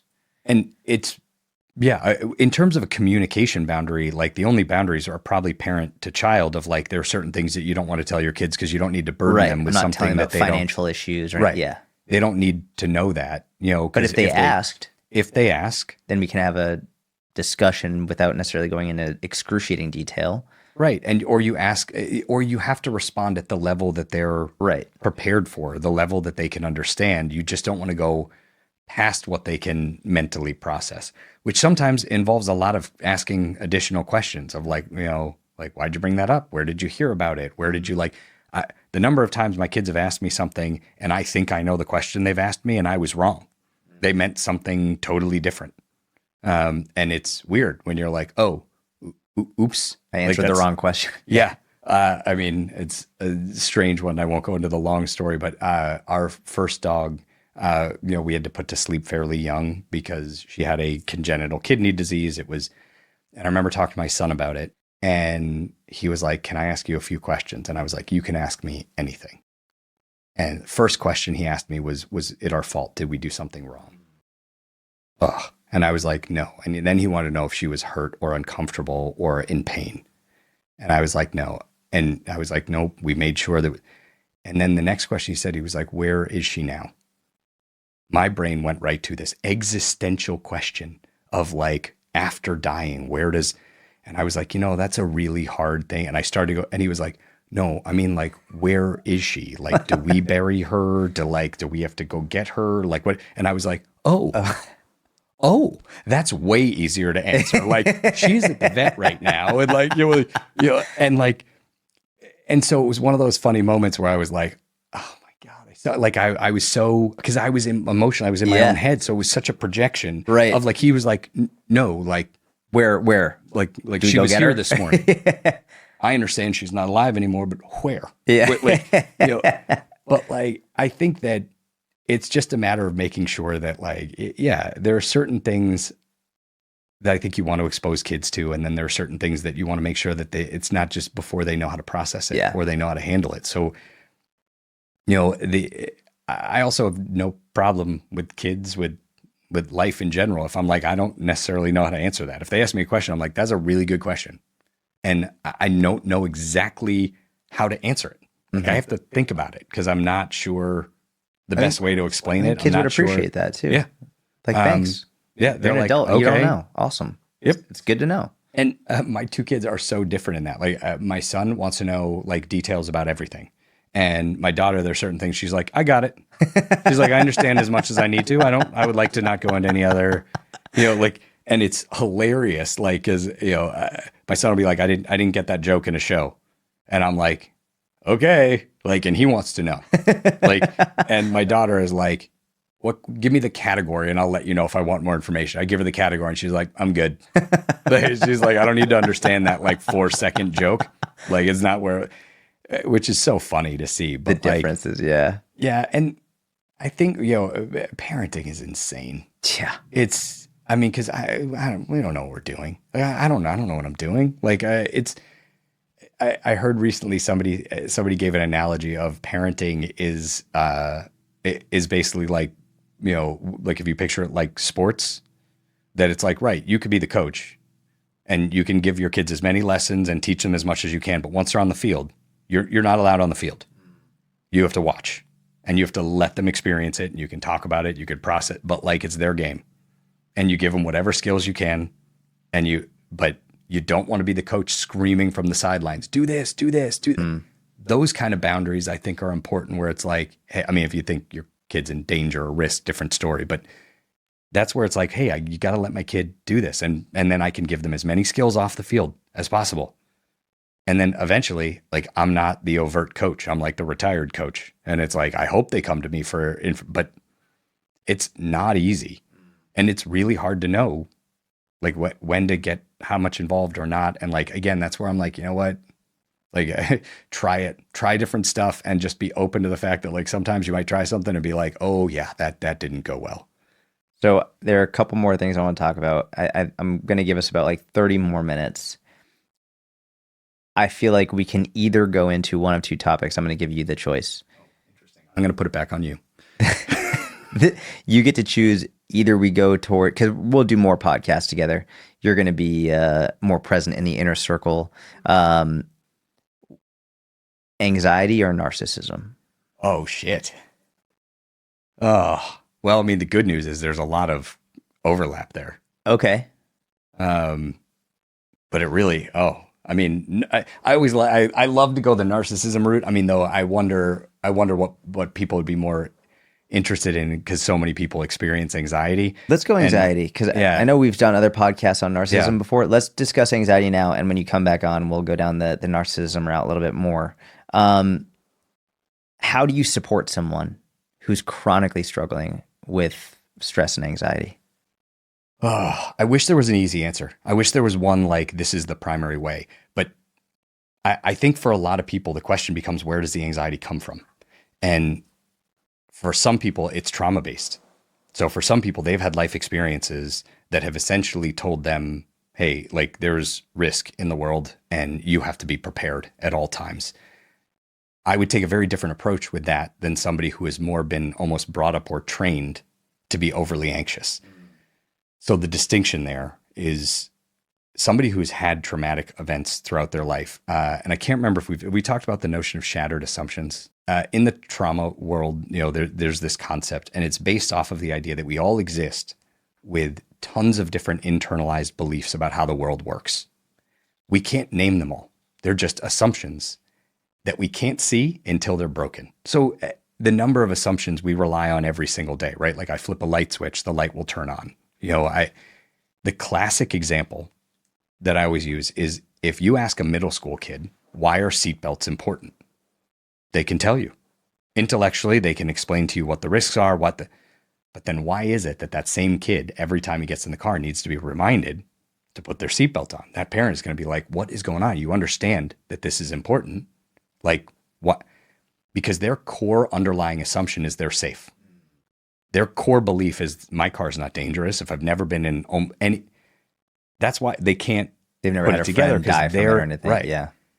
Until that assumption gets shattered. So the first time a friend, a family member, somebody they know gets in a car accident, even if it's just a minor fender bender and everybody's fine, it shatters that belief. And the way that I see it is it's almost like if you have a pair of glasses that make it so you look around and you can see dangers. When you have a shattered assumption in a second, it's like somebody takes that pair of glasses and gives you a new pair. And you can now see risks and dangers you never saw before. I'm always wearing those glasses. I live with those glasses. Right. Well, but a lot of people do, which gets into the anxiety component. Because I think as we get older, the more life experience we have, the more shattered assumptions we have. But also what happens when you have a shattered assumption is all of a sudden you're like, I've been existing in the world without an awareness of these risk points. They've always been there and I just oblivious. And now that I see them, one, people will go through an adjustment period where it's scary, where they will go through a like, holy shit, this all feels much scarier than it did before. And then you kind of adjust to it. But what happens when you've had a certain number of shattered assumptions is you also now live with the knowledge of there's other things that I don't know and I can't see. So what do I do? Like, how do I find them? How do I go out? Because I want to make sure I'm mitigating as much risk as possible. So, I mean, that's why, like in the medical world, lots of people have had this shattered assumption. Like the most traditional kind of medical treatment arc, if you're lucky, is onset of symptoms, diagnosis, treatment, resolution. That's like what we're used to, right? Like I had a sore throat. I went to the doctor. I have strep. They gave me medicine. It goes away. If you're lucky, that's been, but when people run into something where they're like, it's didn't respond to this medication, this surgery didn't go the way, like it shatters that assumption. And all of a sudden you're like, wait a second, medicine isn't an exact science. We can't solve everything. And now all of a sudden that person is going to be like, well, I need second opinions. And I'm not just going to take a medication because the doctor told me to, which might be healthy. But when people kind of say ignorance is bliss, yeah, when you can walk through the life being like, if you're lucky and you don't have many shattered assumptions ever, then you won't have lived with some of that stress. So if I work with somebody who has some anxiety that is based off of life experience, I'm going to treat it very differently. Because for those people, when they start to, like, what people will describe as anxiety is really looking for and thinking through potential future problems, things that could go wrong, and planning for them. For somebody who's had some trauma in their history, I'm not going to be like, right, we need to work on identifying that you are fixated too much on the what could go wrong, because they're based on real, they're not just making up bad scenarios. It's based off of real life experience.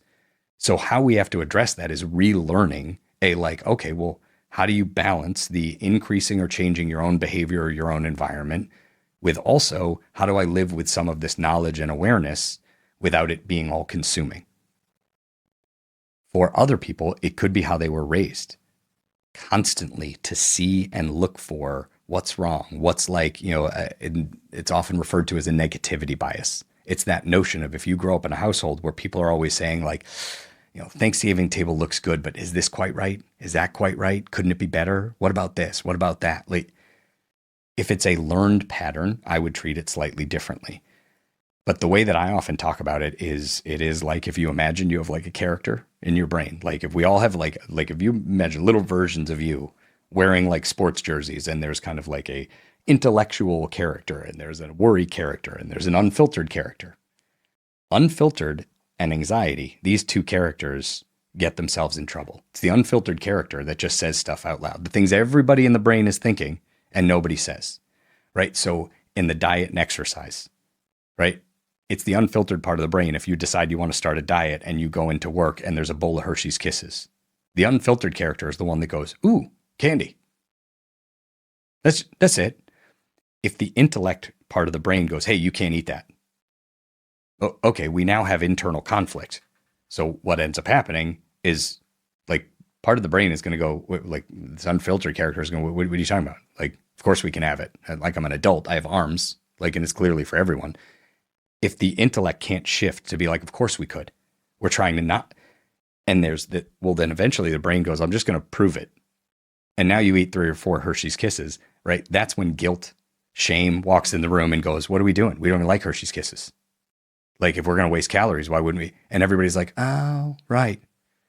It's learning to teach that intellect character to say, of course we can have it. But that's not the choice we're making. Or if we're going to, like let's at least eat the thing we like the most. Like that helps everybody get there. The anxiety character in the brain is a real asshole. Like, and just follows you around. Like imagine if you had somebody following you around all day that goes like, it's almost like when you're learning to drive and you have an adult in the passenger seat that's like, ooh, and you're like, oh my God, like you are making this more dangerous. If you had somebody who follows you around and your phone rings and they go, you think that's the doctor? You think it's work? You think it's your mom? You think something happened?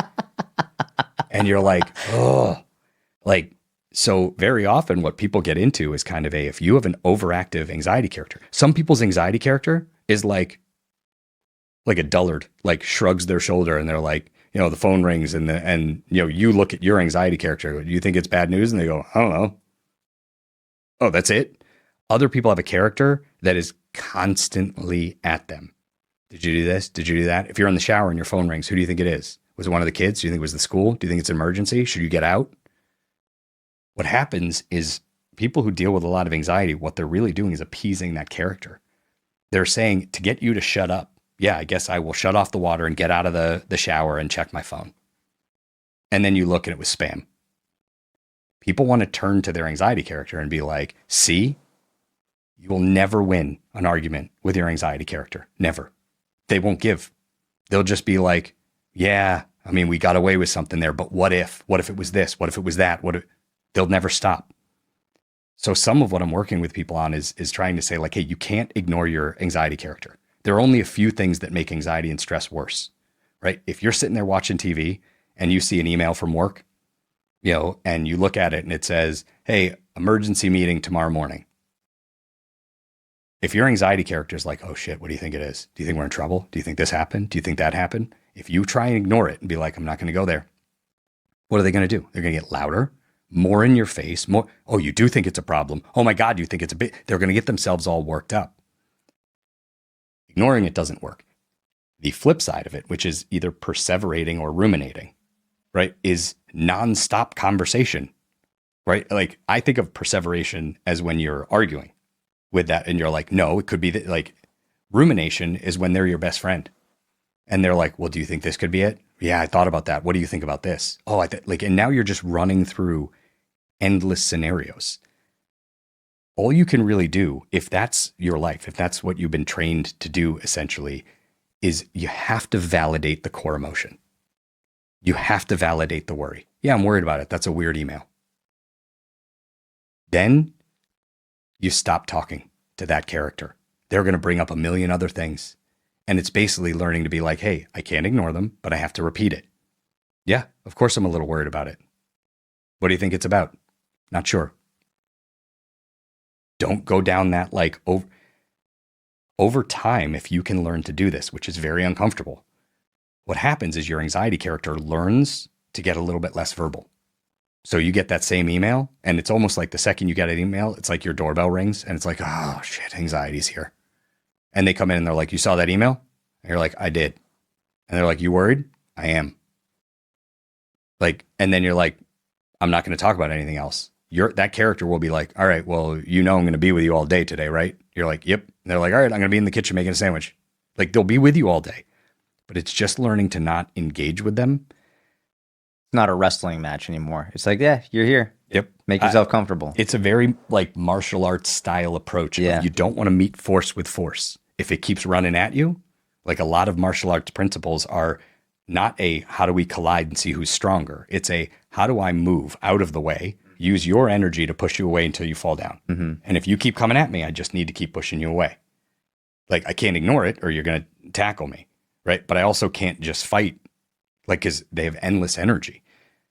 It's a form of acceptance. It's just being like, yeah, you're here in the room with me. Sit down. We're going to watch TV, grab a cup of coffee. Like rather than trying to force you to get out of the house. It's just like, hey, yeah, I'm worried. And then you're going to sit here with me through this worry. Right. And then it's using intentional and healthy distraction. Not trying to lie to yourself. You can't lie to you. You're not going to like BS yourself and be like, I'm just going to go bake some cookies. And like, right. Like your anxiety character is just going to be like, you think I'm not going to stand next to you and be like, you're trying to avoid this by baking cookies? Like you can't lie to yourself. So it's a tough thing. But the other part is like, I tell people that when you find yourself in a lot of angst or stress, that is, I think, based off of the idea that people believe if they can run through as many scenarios as possible of what could go wrong, that they can then start to develop action plans to what to do if that happens. The problem is you can come up with infinite, so like potential problems. You can't come up with infinite solutions. And we have no idea what's going to happen, which means the likelihood that you laid out an exact plan and an exact action plan that you'll be able to access. So instead, what ends up happening is you spend all your time worried about what could happen and planning for it. And that's all just like you'll have thousands of scenarios in your head. Functionally speaking, for a lot of people, and this brings us back to almost that idea of like your life story. and trying to be present, right? There's so much value in like whatever's happening right now, its maximum value, its maximum experience is now. We spend a ton of our time focused on past and future, right? So if we split this up, if you spend a third of your time like focused on right now, a third thinking about the past and a third thinking of the future. And by the future, I don't mean like the near or immediate future where you do have to plan for. Well, the past is written. It's done. You can't do anything about it. You can't change it. You can't rewrite it. You can't delete it. So of course there's value in thinking about past and history. We can learn from it. We can better understand ourselves. Sometimes it can be just nostalgic, but we can't change it. Future is the exact opposite. It's all fantasy. It's all made up. We don't know. We don't know what could happen or not, which means we can't fix it. Which means if we're spending 2/3 of our time thinking about past and future, then the vast majority of our time we're thinking about areas that we can't control. And for a lot of people with anxiety, what I will often talk about is this differentiation of concerns and problems. A problem is something that has happened. It is happening right now, and it is here, and it needs to be addressed. When a problem comes up, we can figure out a solution. A concern is something we're worried could become a problem in the future, but it's not a problem yet. So what happens is anytime I run into something like that, the first thing I ask myself is, well, is there anything I could do to mitigate that concern, right? So if I once ran out of gas driving, well, I now have a concern about that. Can I mitigate it? Yeah.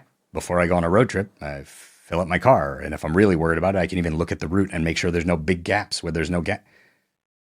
But for a lot of things, what happens is there's nothing we can do. And if you treat a concern like a problem, that's where I think anxiety thrives. Because what happens is it's a concern or a worry, but now all we can do is keep coming up with solutions. But there's no way to stop. If the brain says, hey, I'm really worried about this, I'm concerned. Okay, well, what if we do A? Okay, that's all well and good if this is what happens, but what if it's B? Oh, well, then I guess I have to come up with a different solution. So when we think about certain concerns in the future as problems, it starts to feel like a problem that has no solution, which makes it feel much scarier. Because in reality, it's a concern. It may be a very legitimate concern. It may be a viable concern, but I can't solve it. Can I mitigate it? Sure. If there are things I can do, but there's some things that we just can't. So when people worry about their health, well, is there anything you can do to mitigate it? Of course there is. Can you guarantee what that will do? Nope. Right. Which is why I'm like, we've talked about, right? Like if one of my biggest or deepest fears in essence would be that I die before my kids like are kind of done needing me. Okay. What can I do anything about that? Not really. I mean, the stuff I can do is make sure I'm taking care of my health, make sure I'm not doing things or putting myself in a risky situation. But like, that's all I can do. And that's where I'm like, but so then if I'm not doing it, well, then that's on me. But then if I live with this, like, right, but what if, these are all concerns. When you can't fix them and you can't do it, I tell people it's trying to figure out a way to say, how do I come back to now? How do I focus on the present? How do I look at what is real, what is tangible, what is genuine, what is right in front of me right now that I can interact with, when you have those moments where you're spinning out about future, whether it's saying like, even if it's something as simple as like, I got to mow my lawn, right? Great. That's something I can do. If it's playing with your kids, if it's knitting, if it's painting, if it's calling a friend to just say like, hey, you know what? Right now in this moment, I can reconnect with a friend and we can just chat and I can catch up on their story, right? That's now, that's real. I can't do anything about this fictitious future.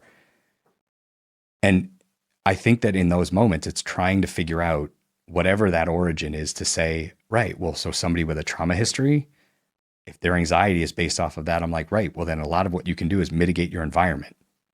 Make sure that you are around and with people that you feel good with, that you feel safe, that you feel comfortable. Look for jobs or experiences where it doesn't feel like you could be, on the chopping block or that you're going to be like, that's all you can really do. And then it's that validation of like, right, it's a reasonable concern, but it's not a problem yet. So before we finish, I want to ask one more question, and it is similar. You almost brought it up a little bit there. I'm wondering, how has your own exercise, I don't want to use that word. How has exercise impacted your life, especially as of late? All positive. I'll start by saying that. But I started doing inner circle workouts probably about midsummer. And I don't think I had worked out, I think legit in almost 13 years. I think from when my daughter was born, like I walk and I do but I have not intentionally, I'm somebody who I feel better. I feel better emotionally. It helps let off some of my frustrations. I feel better physically and especially, and then it also helps me on the emotional side of like, right, if I want to feel like I'm doing everything I can, to try and maximize my health.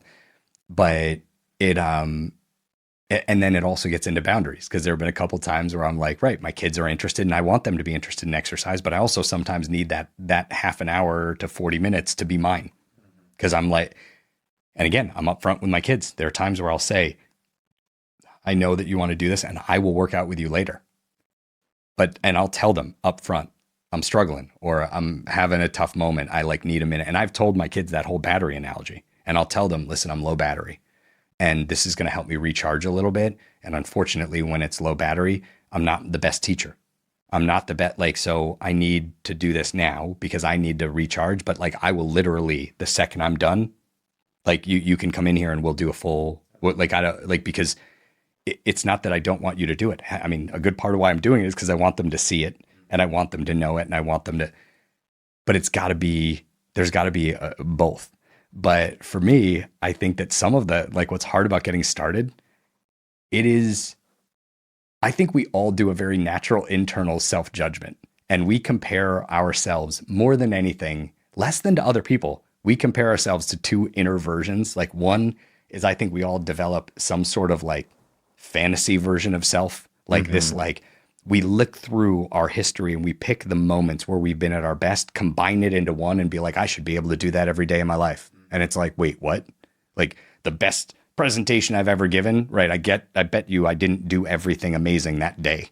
And then the other part is we will often pick in any topic, when were we at our best at that? And then we self-compare. So the last time I did one of your workouts, which is probably some of the best shape I'd ever been in, right? If I step into a gym and I hadn't been into a gym in 13 years, if my brain goes, all right, I'm going to do a deadlift today. What can I do? Well, I can do the bar and 10-pound weights. And the only reason I'm putting 10-pound weights on there is because I can't lift the bar off the ground. It's just to get distance from the floor. Well, if the last time before that I had deadlifted anything, I was at 225. My brain's naturally going to go, whoa, I can't believe how far I've fallen. But it's not a fair comparison because it's right, but that was another phase of life. That was another, it's not the same. That's not but when you do that internal comparison, it feels like I have so far to go. And it's nope, I have where I am right now and where I'd like to be tomorrow. And that's pretty much it. And when you do these self-comparisons of what I used to be or what I could have been, it makes it harder to get started. And for me, knowing that, even I was right, I'm just excited to get started. So for me, this round, the biggest hang up was this internal belief that it was going to be so hard to learn, that it was going to be so hard to get started. And in your program and the way that program works, it is so beautifully laid out with as much simplicity as you can get and immediate instruction. So what's unreal is I kept being I'll start this week. And then I finally hit a point where I was I'm done. I'm doing it. And it's looking at it and breaking things into smaller pieces. So I was I haven't even logged into the app. Well, let me log into the app. But the brain, when it goes, well, I have to log into the app, then I have to figure out what workout, then I have to figure, when you take on too much at a time, it's break it into smaller pieces. And the second I opened the app and it within seconds, it was here's the workout routine I recommend. I was great. And then I think it took me not even 15 minutes, not even 15 minutes to go through each exercise and watch the video. And at the end of that, here's the problem. This is where that shame guilt comes in. Is I was like, oh man, this was so much easier than I thought it was going to be. But if I let myself go down that route of like, who cares? I just had to be like, right, okay, well, that was easier than I thought, you know. And then I also had to recognize when I moved from like because I started with the dumbbell only, you know, starter, you know, first month, and I'm doing it. I chose the one that it says 4 times a week, but I'm doing it twice a week. Yep. Because as we had talked about, I'm looking for realistic. I wanted to make sure, like, I don't want to set some sort of massive goal and then feel like I missed it. And I realized as I get close to the end of one program, I was like, I need to preview the next program. So I've watched those videos because by the end of that 1 month, I don't need to watch the instructional videos anymore. Or maybe I will for like a periodic reminder, or, you know, if I'm kind of like, that felt funny, like, let me double check, you know. But for the most part, the amount of time and effort I need to put in pre-workout was nothing, you know. So I had to use that time to say like, well, let me preview the next one before this ends. Because if it ends, I find myself right back in that, oh, all right, well, I got to start, but I got to watch all of it. You just have to be really honest with yourself. But for me, it helps with my sleep. It helps with my mood. It helps with my energy level. It helps with even just my own feeling of accomplishment, right? Like just like knowing that I've done it instead of saying I want to do it. And then it is removing judgment. Because there have been a few times that I wasn't able to do a work, like there was a week or so I took, like once we went on a vacation. And in my head, I was like, oh yeah, I'll definitely work on a vacation. And then found out the inn we were staying at didn't have a gym. And I was like, oh, okay. But there's a time I would have been like, oh no, I have a mental like sketch or scheme of what I'm supposed to do. And now that I broke it, like, when you get into that all or nothing thinking of like, oh, I'd done every week until this week, and now I guess I'm starting over, right? That's that donut example of like, nope. You know, I was like, all right, we'll walk a little bit. We'll make sure to like, I did some of this. I looked through some of the other exercises that I could do in hotels. I showed the kids. We put it up on the TV. Like, I didn't work out, but who cares? Right. Like, it was because that's not what I'm after. What I'm after is life change. Like, I want this to be a part of, I want to just feel better in whatever ways that I can. And so, yeah, I think that it has, I don't know, it gives me another healthy distraction tool. It gives me something that like, I know I have to kind of hold myself to. It helps me set my own personal self-care boundaries. Cause I'm like, right, when I really looked at it, and once I realized, even if it's a brand new workout that I've never done before, okay, so maybe with watching the videos, the whole thing takes me 40 minutes, but I can do one of those workouts in half hour, 30 to 35 minutes. And then you come all the way back to our doom scrolling conversation. And when I look at it and I'm like, so we're talking about, can I commit to an hour a week? I waste way more than an hour a week. And I was like, yeah, I'm pretty sure I can make that happen. But I love it. I love it. I love the program you put together. I love the approach of it. I feel better. I've already noted just like my own personal, like I wake up less frequently with like a random ache here or there. You know, I love watching the video. You and Susan have such, I don't know. Good rapport. Yeah. And it's, you know what it is? It's genuine. Yeah. There's no replacement for genuine. And when you see interactions that like, even when like you make jokes and you can see her kind of be like, oh God, like, you know, and it's like, but it's genuine. It's real. Yeah. Even listening to a true conversation that isn't like put together of like, today we're going to discuss, like, you can feel it. And so like, there are a few of them that I watch because I'm like, which one was this? And I'm like, all right, this is the one where I can hear your daughter in the background. This is, but like, I love it. It's really incredible what you've built. Well, I'm excited to get you be more of a part of it, be there for the members, and have you be like the resident psychologist to offer help. I'm very excited. I would love it. It's an incredible group. Where can people find you? So I mean, Instagram right now is probably where I have the majority of my content, and that's DRJ Smith. Smith. DRJ.Smith, I believe. Yeah, I think I'll put it in the show notes. DRJ.Smith. You know, but like, I mean, I think it's the same on Facebook, and I have a Facebook group that I kind of started doing, similar of like, that people are welcome to come, and that's not paid. It's just Yeah. trying to put together similar, like, hey, if there's a place that I can share additional content, or I'm about to start putting up a lot less filtered content. Like all of these notes that I put down, I keep regularly. I keep little notes of, I think about something, somebody says something, I just write it down. I'm going to just start posting those, like, even though they're not, like, it might be bullet points, they might not be well thought out, but like, I'm just going to start putting them up there because why not? Yeah. Good. But yeah, and I'm really excited to be Dr. J. Smith. We're excited. Dude, thank you so much for coming on. Oh, this was amazing. Thank you for having me here. This is unbelievable. It's been so fun. Make sure you follow Dr. Josh Smith on all platforms. I'll put his information in the show notes. I'm trying to convince him to start his own podcast. So when he does that, make sure you listen to that as well. We'll keep you updated. He'll be back on, and he will be much more present in the inner circle as well for everyone who wants to speak with him more frequently and take away from his endless genius. Thank you, everyone, for listening. I hope you enjoyed the podcast. If you did, please leave a 5-star review on iTunes, Spotify, wherever you're listening. Give a thumbs up on YouTube. Have a wonderful week. We'll talk to you soon.